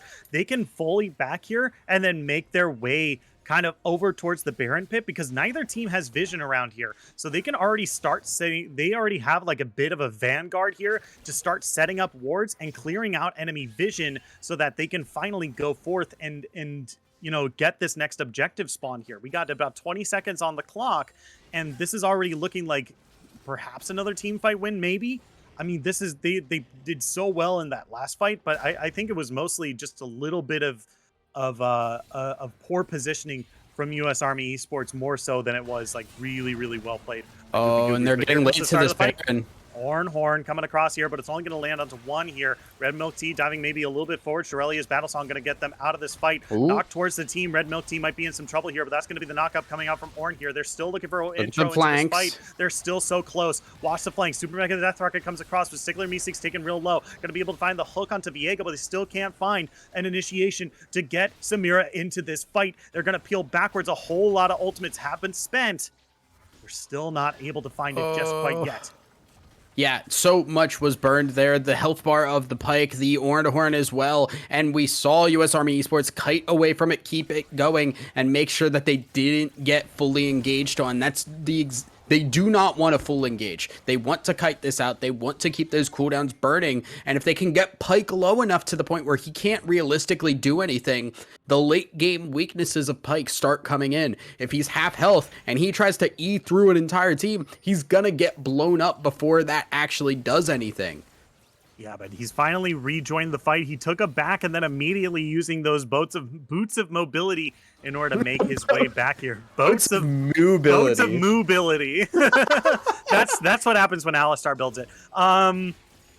But yeah, I mean, it's so close here. Okay, I like this call right here. They're gonna force the issue. If you want to fight us, you can't wait. You can't force us to burn out our ultimates. You have to come face us 1v1. Stickler Meeseeks here, throwing out the hook, and it's not going to come across here. Ornhorn gets interrupted by the Talia wall here. It doesn't land onto anyone just quite yet. They're still looking for an initiation one more time. They're cutting it out as best they can. They're letting Baron do some damage to the enemy team as Pork Chop pops that Ragnarok, going through the gravity well here. Huge ultimate. They're They might be able to turn this around. Porkchop taken incredibly low. They've already found 1 kill. Sunkist Dawn, though, on the backside here doing so much damage. Their ultimate gets interrupted, but they still do so much damage. Another kill for the blue team here as Atlas Kander is in the middle of the fight. Stickler Meesing still looking for more. It's a 1 for 2. The army's trying to turn around, but they're able to find the shutdown on the Pike. It's a 2 for 2. They've cleared out, but Atlas Kander is still on an awkward side of the map. Gets spotted out here. Super Yacht not going to look for the Talia this time. To do with it. TP though. Yeah, TP Victor. though. They're still looking for the Talia here. Talia's on the wrong side of the map. She has not backed here. They're trying to sniff her out. Oh no! Oh my God! Random capitals. Come on, buddy. Ah, there we go. Okay, Atlas Kander once again trying to get away. They might be able to dodge around as best they can, but it looks like the robot overlords is going to be the one taking over the match this time. He had to turn on the targeting system real quick just to be able to find her. He had to turn off the targeting system. Adjust the eyeglass and find her. Turn off the targeting system. Use the force. Yeah. That fight actually went a lot better than I think it had any right to for the side of Goofy Goobers, because you liked the Baron call. I'm not as big a fan of it, and the reason for that is because I think where Goofy Goobers work best is when they are pushing the issue and forcing one person to check. When they had vision in the enemy jungle, when they were catching people as they were walking around or alone, that's where they succeed best, because that's where the Pike is best. Otherwise, their engaged potentials are down to an Ornhorn, which was not up at the time. So it was kind of terrifying to see them start the Baron and be like, well, we know where Pike is. We know he's right there. We just have to have our Olaf walk up and then use that ultimate once he does get caught. So that could have gone, I think, a lot worse. Overall, the Samira did at least get enough damage down to push away the Jinx and Lulu, and that opened up the opportunity now as Soul being taken right now. Yeah, Super Yacht tanky enough to be a line of scrimmage here. That's going to be Ocean Soul finished up. Sunkissed Dawn looking for another intro into this fight here. The initiation looking for Stickler Meeseeks coming across. The hook throws out, not going to be able to land this time. That's going to be the Ornhorn coming across this time. Talia knocked into the air. They're looking for the damage here. That's going to be Sunkissed Dawn looking for it, but they go golden almost immediately. These HP bars are pretty melting. They need to be careful here. They're going underneath the turret. Sunkissed Dawn is able to find one, but they go down immediately. Stickler Meeseeks is still going through on the backside here. It's Viego and Pike running through the backsides here, but it's going to be the Goofy Goobers who come out on top at the end of it. And now with Ocean Soul, watch these HP bars immediately. Look at that go. They're healing up. They're nearly full HP again. All of a sudden, the Ocean Soul changes the tide. And Samira, while she did go down pretty quickly, she got enough AoE damage for this Pike to take care of the rest of it and force everybody back. Pike got so many resets on the ultimates, and that is what changed the fight, because otherwise that would have been just everyone staying fairly low and Pike just dying. Completely different fight. The damage is not there to finish off those multiple people, and I think US Army turns that fight back around, but the Pike finishes everybody, and now the inhibitors are falling.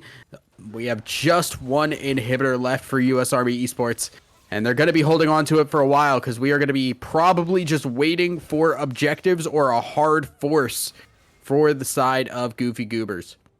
Yeah, this is already... There's no objective to fight over just yet, and it's going to be a very long time before we see our next one, right? 4 minutes on the Elder Drake, 3.5 on the Baron. It's a little bit awkward timing in order to force some sort of team fight here. So I'm going to be looking for the Goofy Goobers to just kind of force the issue in this bottom lane here. They have a decent amount of wave clear. They have super minions pushing in 2 separate lanes. This is the time where if they are the team that forces the issue, this is the place to do it. Yeah. They are gonna keep pushing here. The turrets being down makes it so difficult to beat anyone. Forcing out the wild growth here is actually huge at this point of the game here.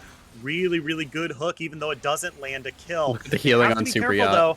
Look at how much damage Twinkerbell is doing right now. That's going to be a good knock up on a pork chop here. Going to be able to find a deal. Oh, that's a whole lot of damage. being popped on a pork chop here. They're looking for a little bit more. That's going to be the Pike Ultimate coming across. They're going to be able to find one. The second is not going to come out, but it's not going to land on anyone just yet. These turrets are doing damage. They have to be careful, but the first one goes down here. They're still looking for more. This has to be the line of scrimmage in order to try to end the game. They're already one man up. They're going to try to win the game here. Super Yacht taking incredibly low. Tinkerbell doing a decent chunk of damage. Chaos Storm comes across. Is still not going to be able to find the damage here. Tinkerbell's once again taking incredibly low. They're still trying to find it. Stickler Meeseeks is so low. Goes invisible to try to heal up as best they can, but they're still in combat. They can still be seen. They're trying to do so much CC in order to keep them off the Nexus as best they can. Sunkissed Dawn doing a good job of being another line of scrimmage since these minions are now wailing on the Nexus, and Goofy Goobers are going to be your winners of game number 2.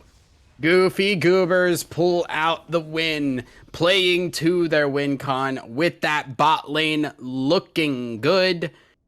And the aggression seems to be what we needed to see for Goofy Goobers. They just forced so much out of US Army Esports, and while they responded in turn for a while, eventually they ran out of pieces to trade and started just losing out on these trades over and over again. Yeah, I mean, it was such a well played game by the Goofy Goobers here. Like this was the Goofy Goobers we wanted to see in game number 1, but unfortunately we were not able to see that. Of course, I mean, this was such a completely different team almost from what we saw in game number 1. Holy moly! Yeah, I'm glad that they focused on that and kind of just didn't try to go for more of that mid to late game style of team fight. Moved away from the Sivir, said, you know what, it might be meta, but we know what we do best, and we're going to lean hard into that. And that succeeded very hard for Goofy Goobers. Yeah, for sure. But with that, we are going to take just a quick break. And when we come back, we're going to be in picks and bans of game number 3 of Goofy Goobers up against US Army Esports. Don't go anywhere. We'll be right back after this.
Hello, everyone. Welcome back to Style Esports Season 12. My name is Shinkari. I'm joined by Thousand Eyes, and here we are.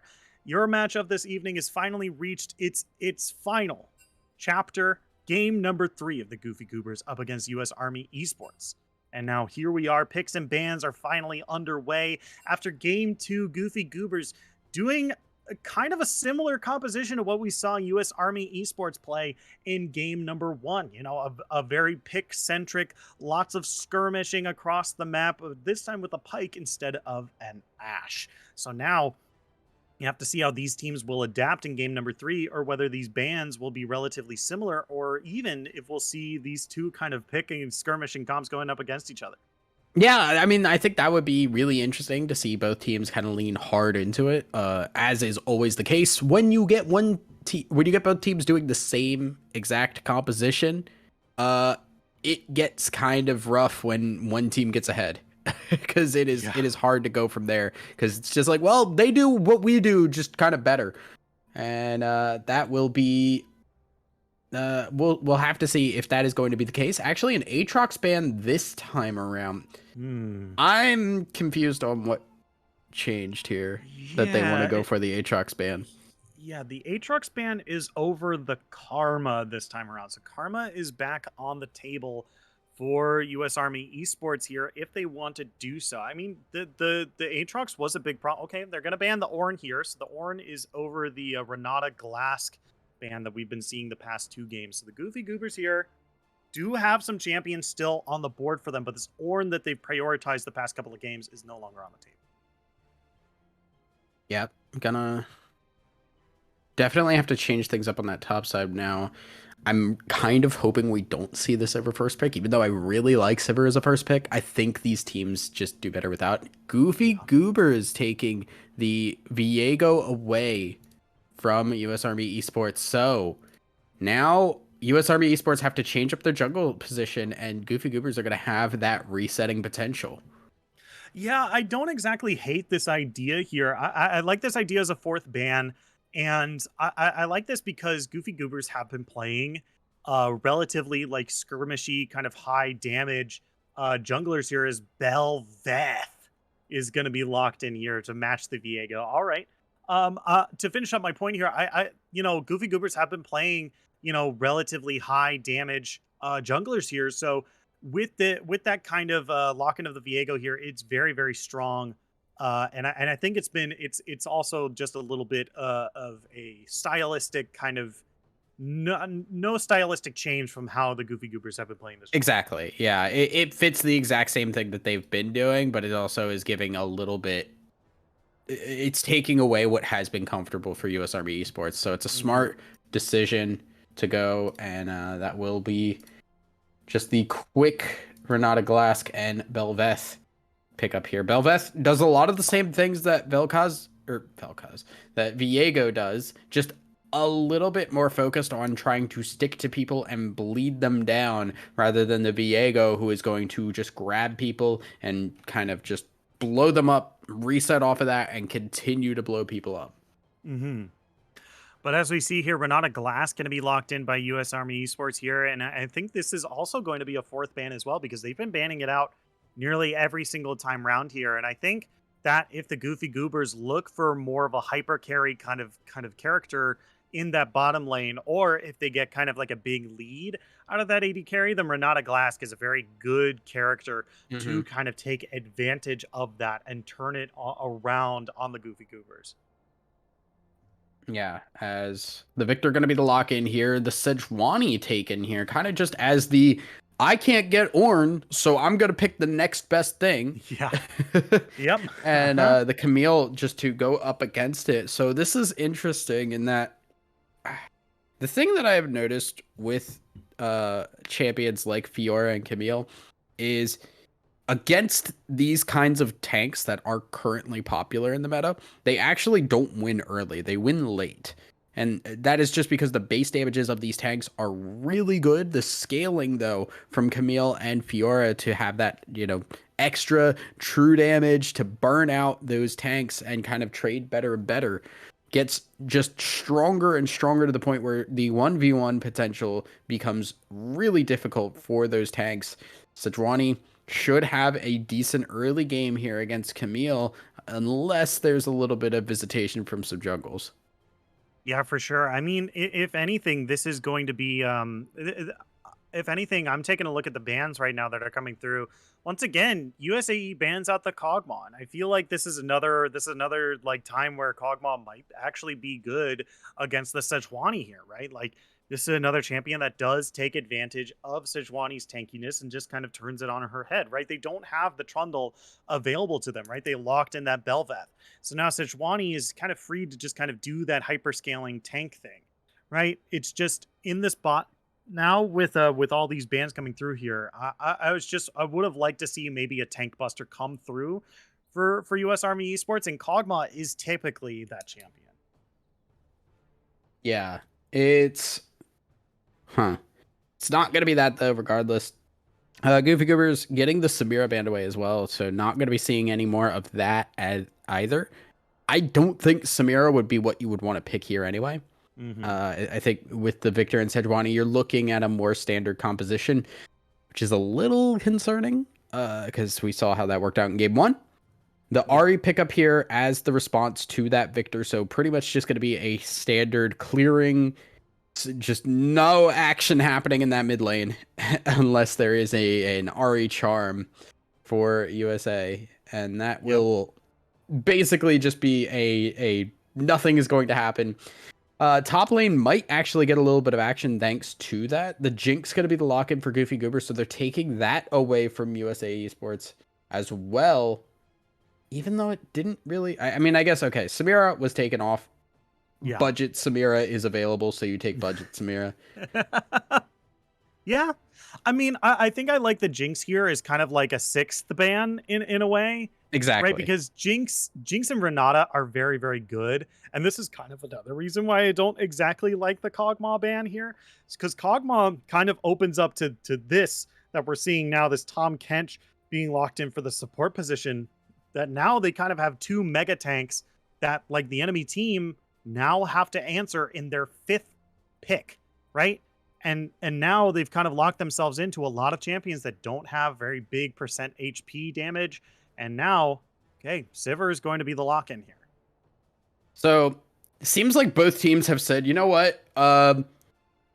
You know what worked for us? What if neither of us did that? Just handshake that and just kind of be like, all right, cool. We're going to both scale and see what happens then. Flip that coin in the late game and try and get something to work on our ends. I am a little confused on the drafting strategy, I'll admit. It seems a little bit strange. However, I understand at least what the compositions are aiming to do. I think Tahm Kench still is a really... I know that Tahm Kench is prioritized with the Senna because of the fact that Tahm Kench can just get so much extra gold and be an essential tank in the top lane just with that amount of gold. However, I still think he's a really good support. His ult is ridiculous and can keep Jinx away from that berserk, which is really important in this composition. That is the main thing that Jinx is going to have to deal with outside of the Hextech ultimatum, baby. Yeah, for sure. I mean, this is going to be like a really important ultimate from the Tahm Kench. Like you said, you know, Tahm Kench is a champion that, even though has been played with kind of like that starving Senna composition, you know, is just is still a very potent champion if able to go, because he scales with HP, right? There's a lot of support items that Tahm Kench can build that is going to be able to help him get to that point where he is very threatening. And you know, we've seen even Tahm Kench's ultimate be used offensively, even from the support position as well.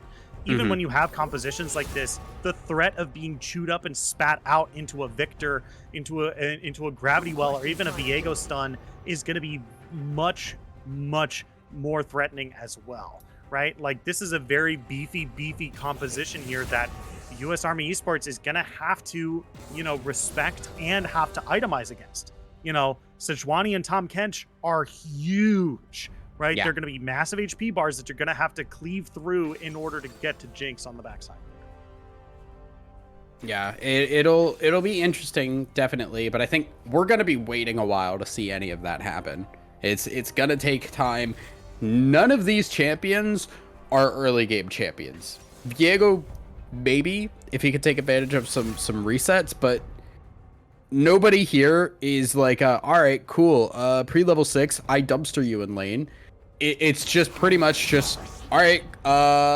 You get money, I get money. Everybody wins here. Yeah.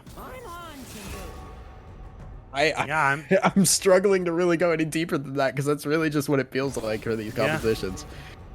Yeah, I mean, we're gonna see this match is gonna be a bloodbath. The second that the first dragon, even the second dragon spawns, and we start seeing some ultimates starting to be able to be used here. I mean, Hmm. this is like, this is such a this is going to be such a tough match for or I don't want to say a tough match, but this is going to be a bloodthirsty match for sure. More than likely, it'll just be a bit till we get to that point. It is, however, I think the most interesting of these matchups is going to be this top lane. Yeah. Because, and I will be upfront with my knowledge, I suck at champs like Camille. Yeah. I can't play them Mm. to save my life. Yep. If you put a gun to my head and said win lane is Camille, I would be dead in the first 10 minutes.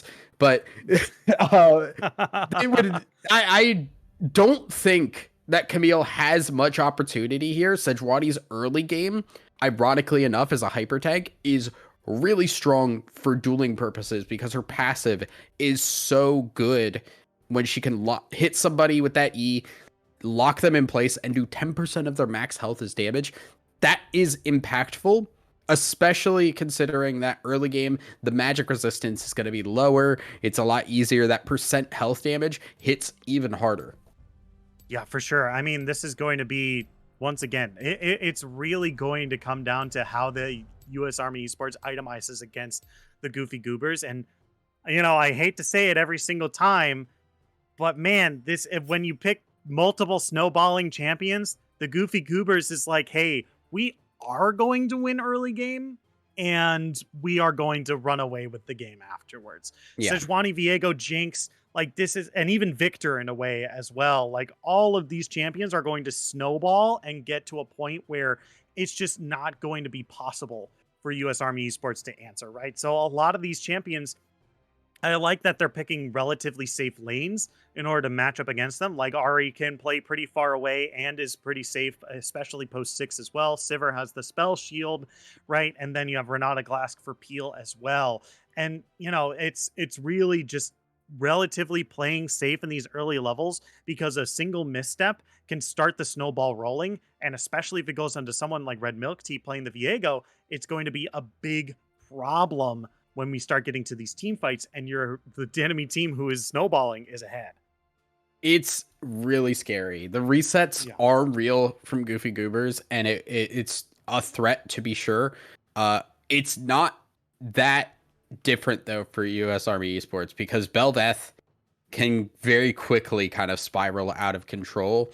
And if she is given the chance to get those Rift Heralds and use those, get those little Remora to just run down lanes, that turns the tides. That opens up so much gold in the early game that can snowball your team ahead of this team that kind of does really want to get resets and fights. If they can't get those resets, Jinx and Viego become much less strong as champions. Yeah, for sure. But we are going to take just a quick break. And when we come back, we're going to be on the Rift of game number 3, the last game of the evening for y'all here at Style Esports. Don't go anywhere. We'll be right back after this.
Hello, everyone. Welcome back to Style Esports Season 12. Here we are, last game of the night, the match point for both teams, game number 3.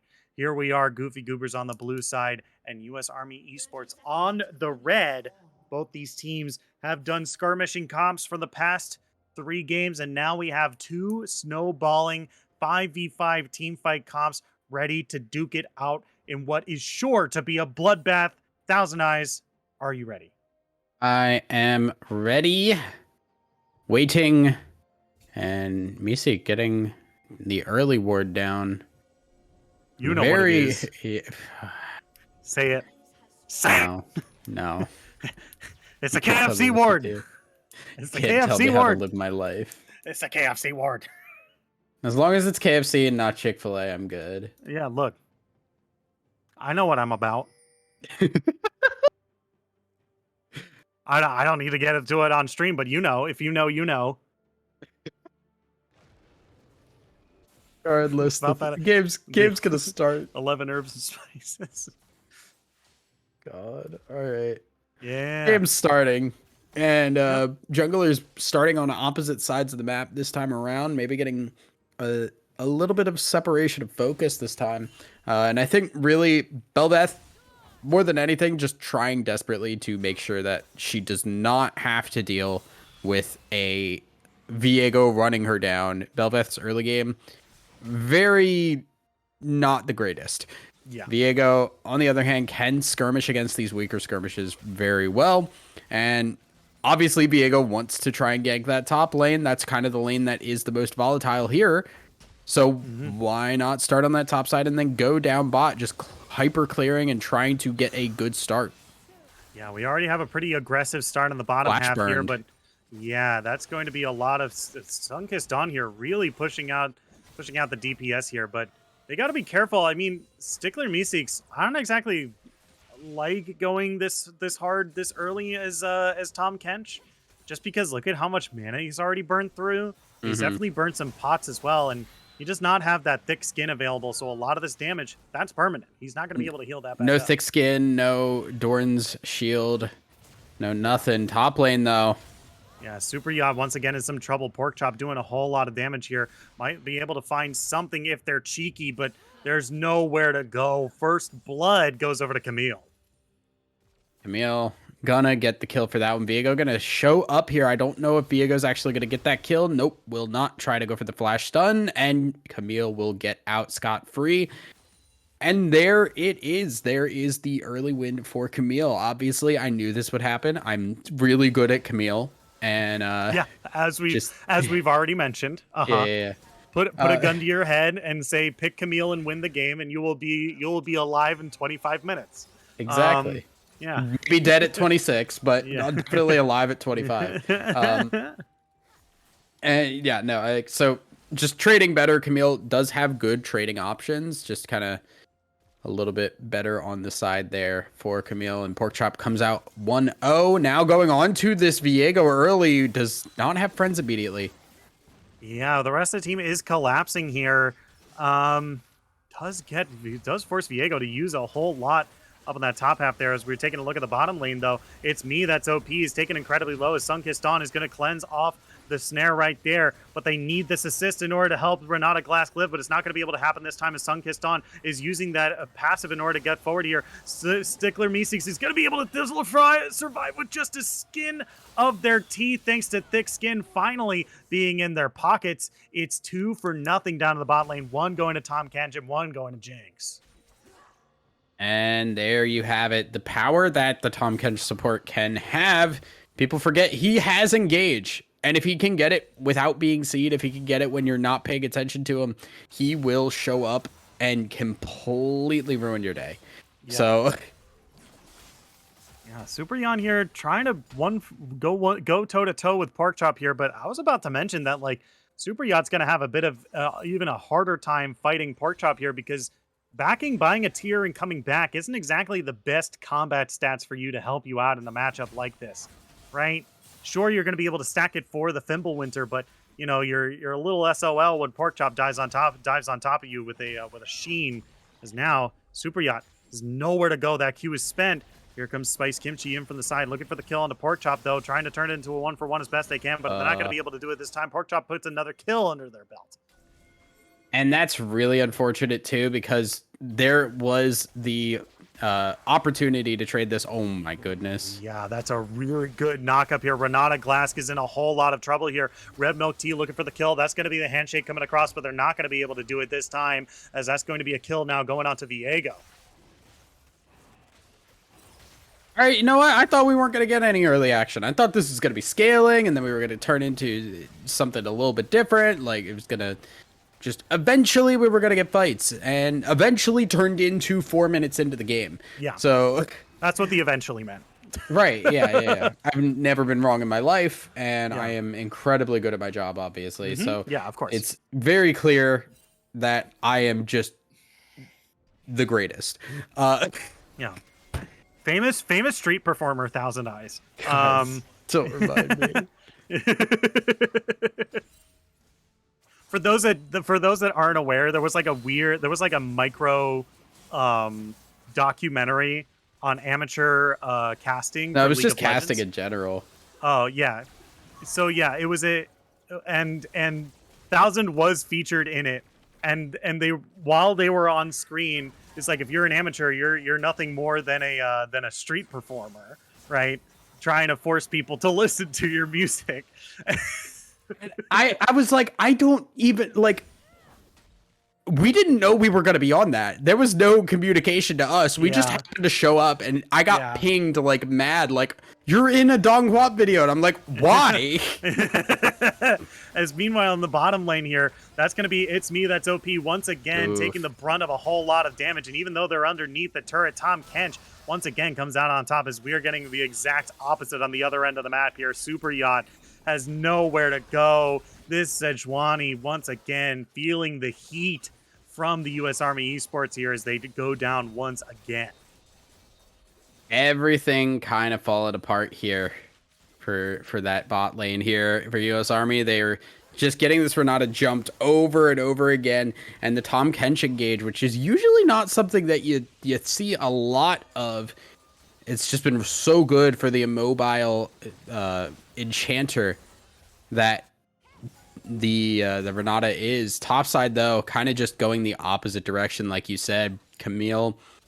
You know, she does kind of, once she hits a point where she beats people, she kind of just continues to beat them up pretty good. Yeah, whole lot of tools spent in the mid lane there in order to force that Victor out of lane. Looks like it's going to be successful, and Alice Kander is going to be the one getting themselves a little bit of victory under their belt, but not a kill for themselves. So it's a bit of a wash in the mid lane, but it does give them some time to farm up and get a little bit of a lead over the Victor in the mid lane. Because this mid lane has actually, surprisingly, been the most quiet lane out of everything on the map. It absolutely has. And I think that one I at least was ready for. That one I knew was going to be just pretty much a farm fest. Super Yacht gonna just die again here. Yeah, okay. The Sejuani ultimate goes wide. Spice Kimchi shows up one more time, gets that passive proc, and you know, I feel like if you're Goofy Goobers right now, you're just like, look, buddy, you know, you're a valued member of our team. You're a good friend, but man, you're just gonna have to you are dead weight to us this game. Yeah. Pardon my French, but you're gonna have to eat shit for the rest of laning phase. I'm so sorry. Look. As now, this might be what they're looking for in order to get Super Yacht a little bit more on the board here. Good stun here coming across as the multiple hit passives come through, and Super Yacht, oh my gosh, okay. Super Yacht finally gets a kill under their belt, gets a little bit of breathing room, and now that Stickler Meeseeks is up here, gonna give some friendship stacks over to their laner, and immediately back here, finally giving themselves a bit of a CS lead, if only one CS in the lead. Yeah. That does mean, though, that the Jinx cannot really farm. It gives a little bit... What pressure they do give over to that top side, they lose on that bot side, meaning Jinx will have to just sit back, give up farm, and try and hold out. Now, they can't dive, So that's kind of the nice payoff here. But it does mean Jinx just kind of has to wait for the wave to come to her. Yeah.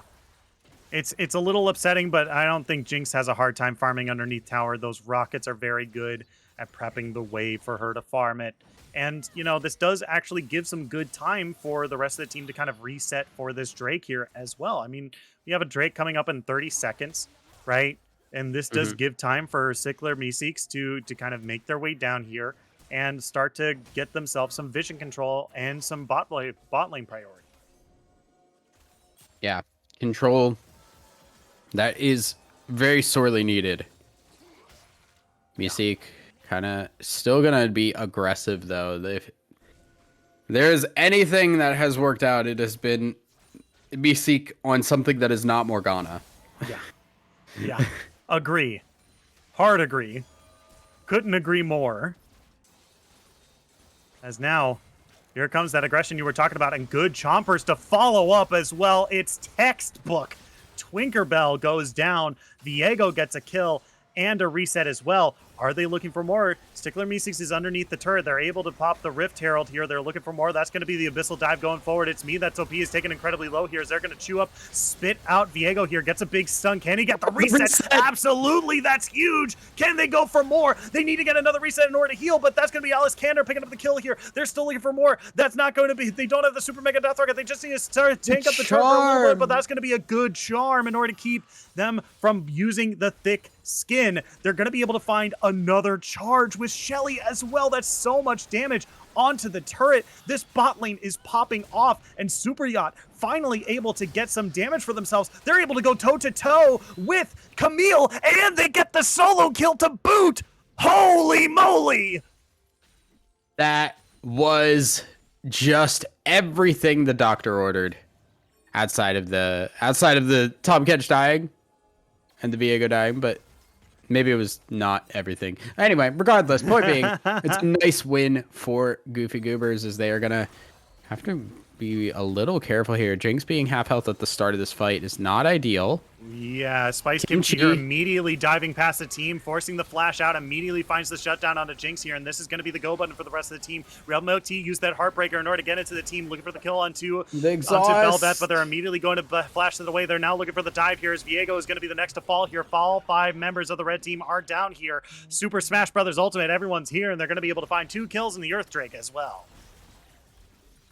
That is all she wrote there for that fight, and that was a very good fight there. Spice Kimchi getting that kill. But most importantly, too, getting the kill in the middle of that last fight at the start. Didn't stick around and try and fight Tom Kench. You forgot reset there, buddy. Oops. All right, whatever. Oopsie. It doesn't need it. Just giving him a chance. Yeah, that's fine. But what was really kind of important in that is they were able to chase down that Jinx, and we talked about Jinx being half health at the start of that. She dies. Belveth gets a reset. Tom Kench had taken a lot of damage trying to frontline for Jinx, and there you go. The exhaust. Viego was kind of the big opportunity that they would have had to change things there, but the exhaust ruined any chance of that happening, and now we're going again. Yeah, Alice Kander might have bitten off a little bit more than they can chew here, as they're going to be the first to fall here. Sunkissed Dawn still looking for Belveth on the side here, but it's not going to be able to find them just quite yet, as Red Milk Tea is looking for It's Me That's OP. I don't think they're going to be able to get away from this. Super Mega Death Rocket comes across, but it's not going to be able to do much here, as Stickler Meeseeks, once again, just being a big nuisance to the red team here, but this time, he is the one that might have been a little too greedy with his movement here. Spice Kimchi forced to use the smite in order to try to heal through this, but Stickler Meeseeks is not letting go. Okay, that's going to be the Berserk coming across here. He's still looking for more. That heal was huge, but can they come back from this? Red Milk Tea is going to be able to find one. Spice Kimchi, there's no turret there left, and they're going to be able to find the kill there, as Super Yacht looking to get away from Pork Chop here, going to be able to escape. It's a 2-for-0 on the bottom half of the map. Holy moly, they're just flexing their muscles as much as they can. Yeah, the early game presence has come to bear for USRB Esports. They've been trying desperately to pull back in, but this Jinx, remember we said Jinx has that late game power, but where she really shines is those early game leads. If she can start popping off, she continues to pop off and gets stronger and stronger when she resets. Yeah. And now we're starting to see like I I am, you know what I have to say, and we kind of mentioned, you already mentioned this in game number 2. What was up with the Morgana pick game 1? I gotta know. Stickler Meeseek is like so much better on Pike and Tom Kench that I'm just wondering what the Morgana pick was for, right? I don't know. Yeah, it's like Sivir already has the spell shield, right? Like, were they looking for some sort of like long range engagement where they just like, oh, we need the black shield for Vigar? Like, it's like night and day, this support play from Stickler Meeseeks these past 2 games. Like, this is insane, right? We went from missing 1 million bindings to being the most aggressive person on the map. And now it's me that's OP, once again, might be in some trouble here. Hold underneath the turret, Stickler Meeseeks. Still, they do so much damage. As Alice Kander is going to be the next to focus here. Okay, let's see. Okay.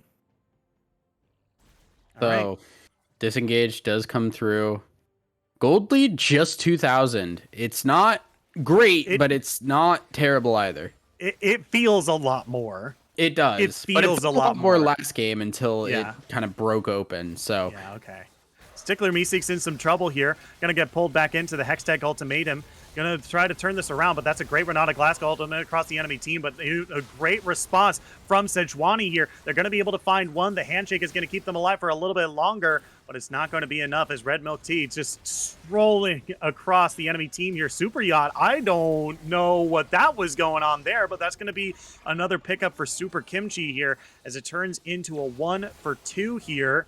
As Red Milk Tea still looking to find out Spice Kimchi, finds the stun, got a whole bunch of damage. So that's going to be Heartbreaker coming across. Spice Kimchi looking to turn this around, is going to be able to come out on top to get the heal as well. Reset for reset. Now they're looking for more. It's 3v3 here, but they're going to catch them out maybe in a death rush if they're not too careful. It looks like they're just going to back away. It's a 2-for-2 at the end of the day. yeah, and these are my gosh, okay. Turns out all you need to stop the jungler is just Tom Kench. We're going back in? Yeah, Thomas Kench. Thomas, what are we doing here, Thomas? Timothy? Timothy? Tomothy? He's thinking about it. Yeah, he's thinking about it. Alice Kander here.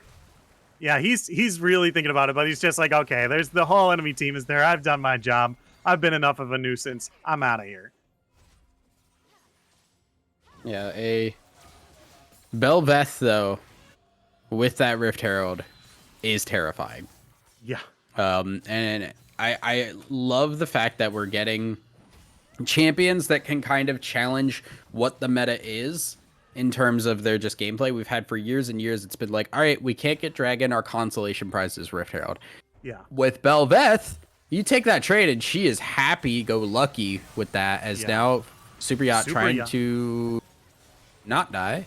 Yeah, good Iron Locket Solari here, but it's going to be Stickler Meeseeks with the Renata Glass ultimate. That's going to be able to find a kill there. As now they're trying to get away. Sunkissed Dawn has already taken a whole lot of damage, but these red HP bars are still pretty low here. If they're careful, they might be able to turn this around, but they're falling one by one. Sunkissed Dawn is going to be the next to fall as Spice Kimchi is just running through the enemy team. Random Capitals to last to fall. Belveth triple kill. Though U.S. Army Esports is going to be the one picking up the ace at 19 minutes in this game. And that takes off so much that worked out for Goofy Goobers, as they lost that fight in 2 parts. One, Super Yacht was just fighting 3 people, not tanking for anything, not getting a kill out of anything. It was not really for any good reason. And Sunkissed Dawn on the other side just got chased down. No ability to stop that one. Ends up costing them on both sides of that fight, and they lose out hard, and all of a sudden now US Army Esports pull themselves back into a lead, and they're getting these objectives on top of it. They don't get that bot turret, but they get everything else across the map. Yeah, as now Red Milk Tea gets a good opener onto Spice Kimchi here. Going to use that ultimate in order to try to heal up as best they can, but that's a shutdown. That's Tom Kench getting it, though. Yeah, I mean, that's still good, though. Tom Kench, it's like not as bad as other champions, but it's not. You would much rather have that on the Viego. Agreed. However, Tom Kench does really well with items, and Stickler Meeseeks, in order to continue playing the way that they have been, will do well with that gold. It's in combination that Tom Kench, like you said, the point you made, And then also Stickler Meeseeks the player as well. As now Baron is looking to be the prize for that kill on the jungler there. As that's going to be Berserk coming across here. Super Yacht is going to be the next to fall. As that's going to be Sunkist picking up the kill there without his tank to back up this Jinx here, who's going to be chewed up and maybe spat back out. But they've already found 2 kills. Meeseeks is down, but Sunkist Dawn is getting the resets here. They might be able to find a little bit more, but Pork Chop waiting in the wings is going to be able to find the kill here. As oh no, it's another ace. U.S. Army Esports comes out on top once again. The health bars were minuscule, but the Renata bailout on herself kept her in that fight, baited the Jinx further in, and the damage was just enough for Pork Chop to actually get through on that and win that fight out. Spice Kimchi is really good at taking these Barons and will absolutely be able to pick that one up. And that is once again... Oh, Pork Chop dying. Okay. That is once again, though, another Remora pickup for the Bel'Veth. She gets the transform and she gets the Remora when she kills things to run down these lanes, become a mini Baron buff for her team. Yeah. A mini Baron buff with an actual Baron buff. These Remora are going to be really, really tough to, you know, fully clear out, right? They're going to have to rely on the Runan's Hurricane from Jinx here in order to clear out these waves. They really don't have any other sort of AoE clearing outside of that. And Jinx is rather short range as well. She can't really commit to a lot of these clearing unless she has her team there. Yeah, we'll now have to see here because Jinx is strong, but so is everybody else on the opposite side now. The Ahri damage is there. The Bel'Veth is going to rip through anybody. And we've seen Bel'Veth get into the backline multiple times this game. I think right now the biggest thing is just, hey, can we keep Jinx alive? Can this Tahm Kench do his job and just chomp up Jinx, get her to a safe spot, and reset the fight in a way that is advantageous to us? Yeah, for sure. As we get more time with this game here, a little slower, but I think that's mostly because, you know, Goofy Goobers here is just like, hey, we can't really defend the mid. They're looking for a flank, actually. Stickler Meeseeks here might be caught out. They're going to use that blast cone, but they're going towards the enemy team here. Abyssal Voyage going to get them to safety. Once again, this is a little iffy here. Sejuani ultimate comes across, but doesn't land onto anyone. I guess they were just hoping for some kind of stray ultimate there, because the ultimate on Sejuani is very, very short. Very, very short cooldown. Yeah, right now, just a little bit of back and forth here. As the team's trying to, we're seeing U.S. Army Esports take that top side. They want to try and push this out, use the Baron buff for split pushing as best as they can. And from there on as well, we're seeing the mid lane push. The Sivir just able to keep this lane really hard pushed. And look, there we go. There is Bel'Veth doing what Bel'Veth does.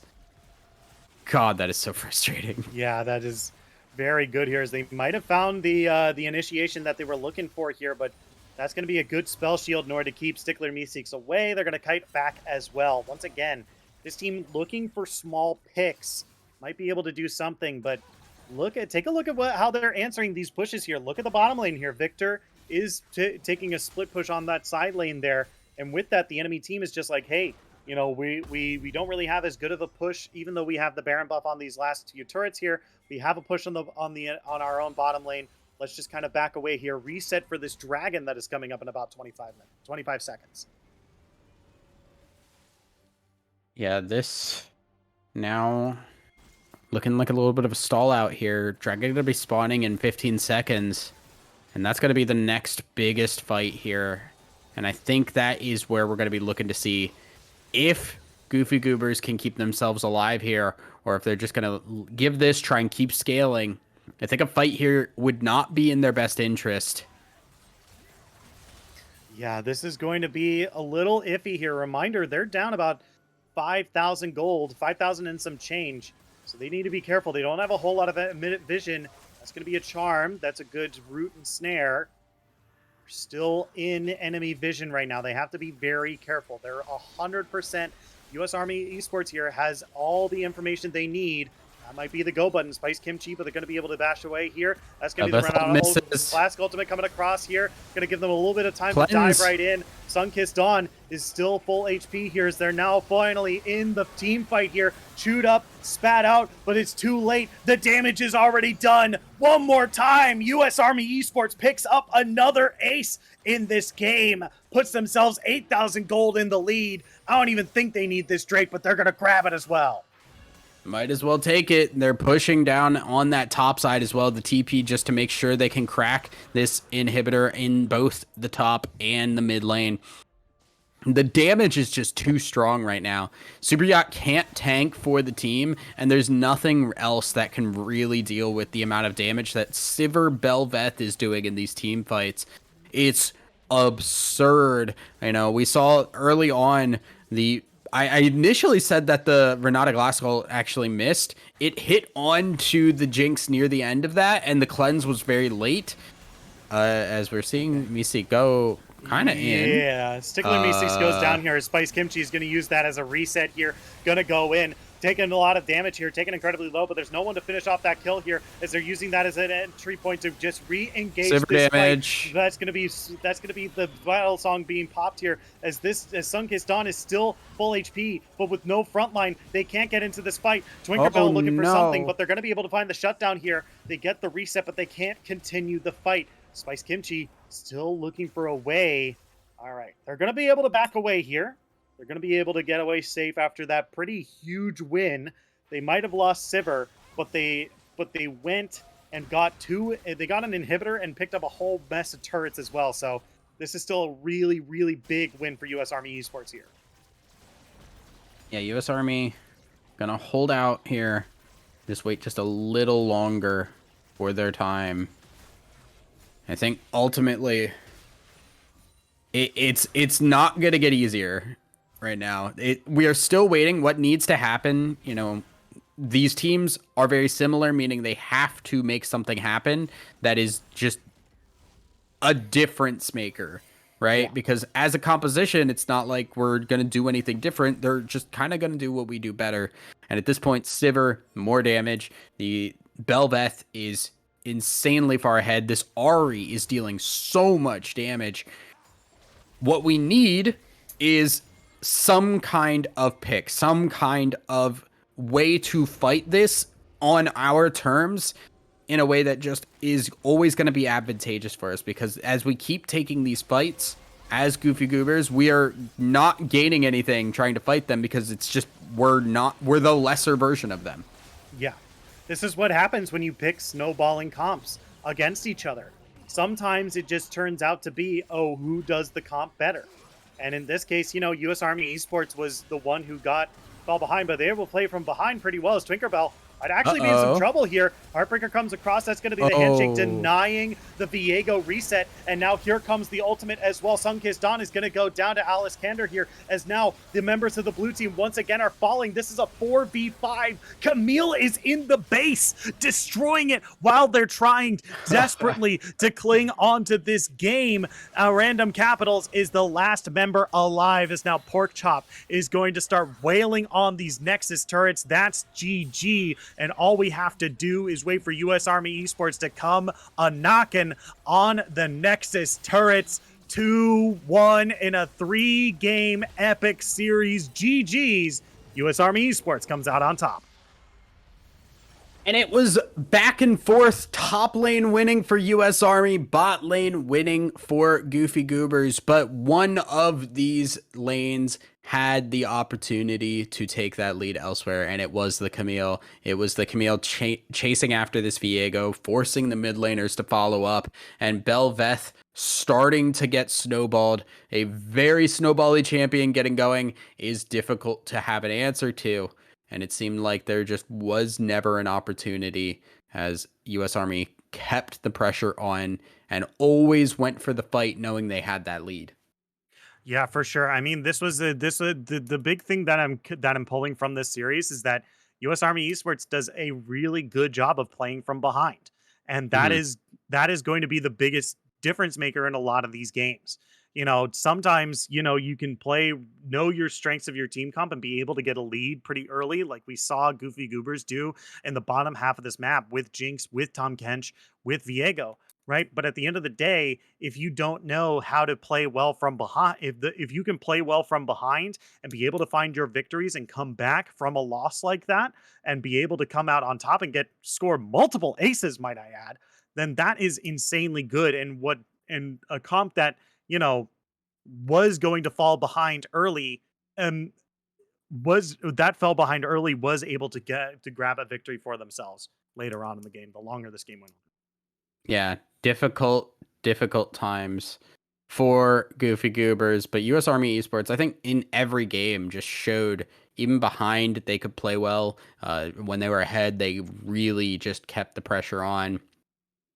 Yeah. And this time around, like I think even if US Army Esports lost this game, it would have to be a very convincing loss for me to think that they weren't the stronger team overall tonight. Yeah, for sure. Who would have thought that the U.S. Army would be really good at as acting as a team? But from myself, that is going to do it from everyone here at Style Esports. Thank you all so much for tuning in.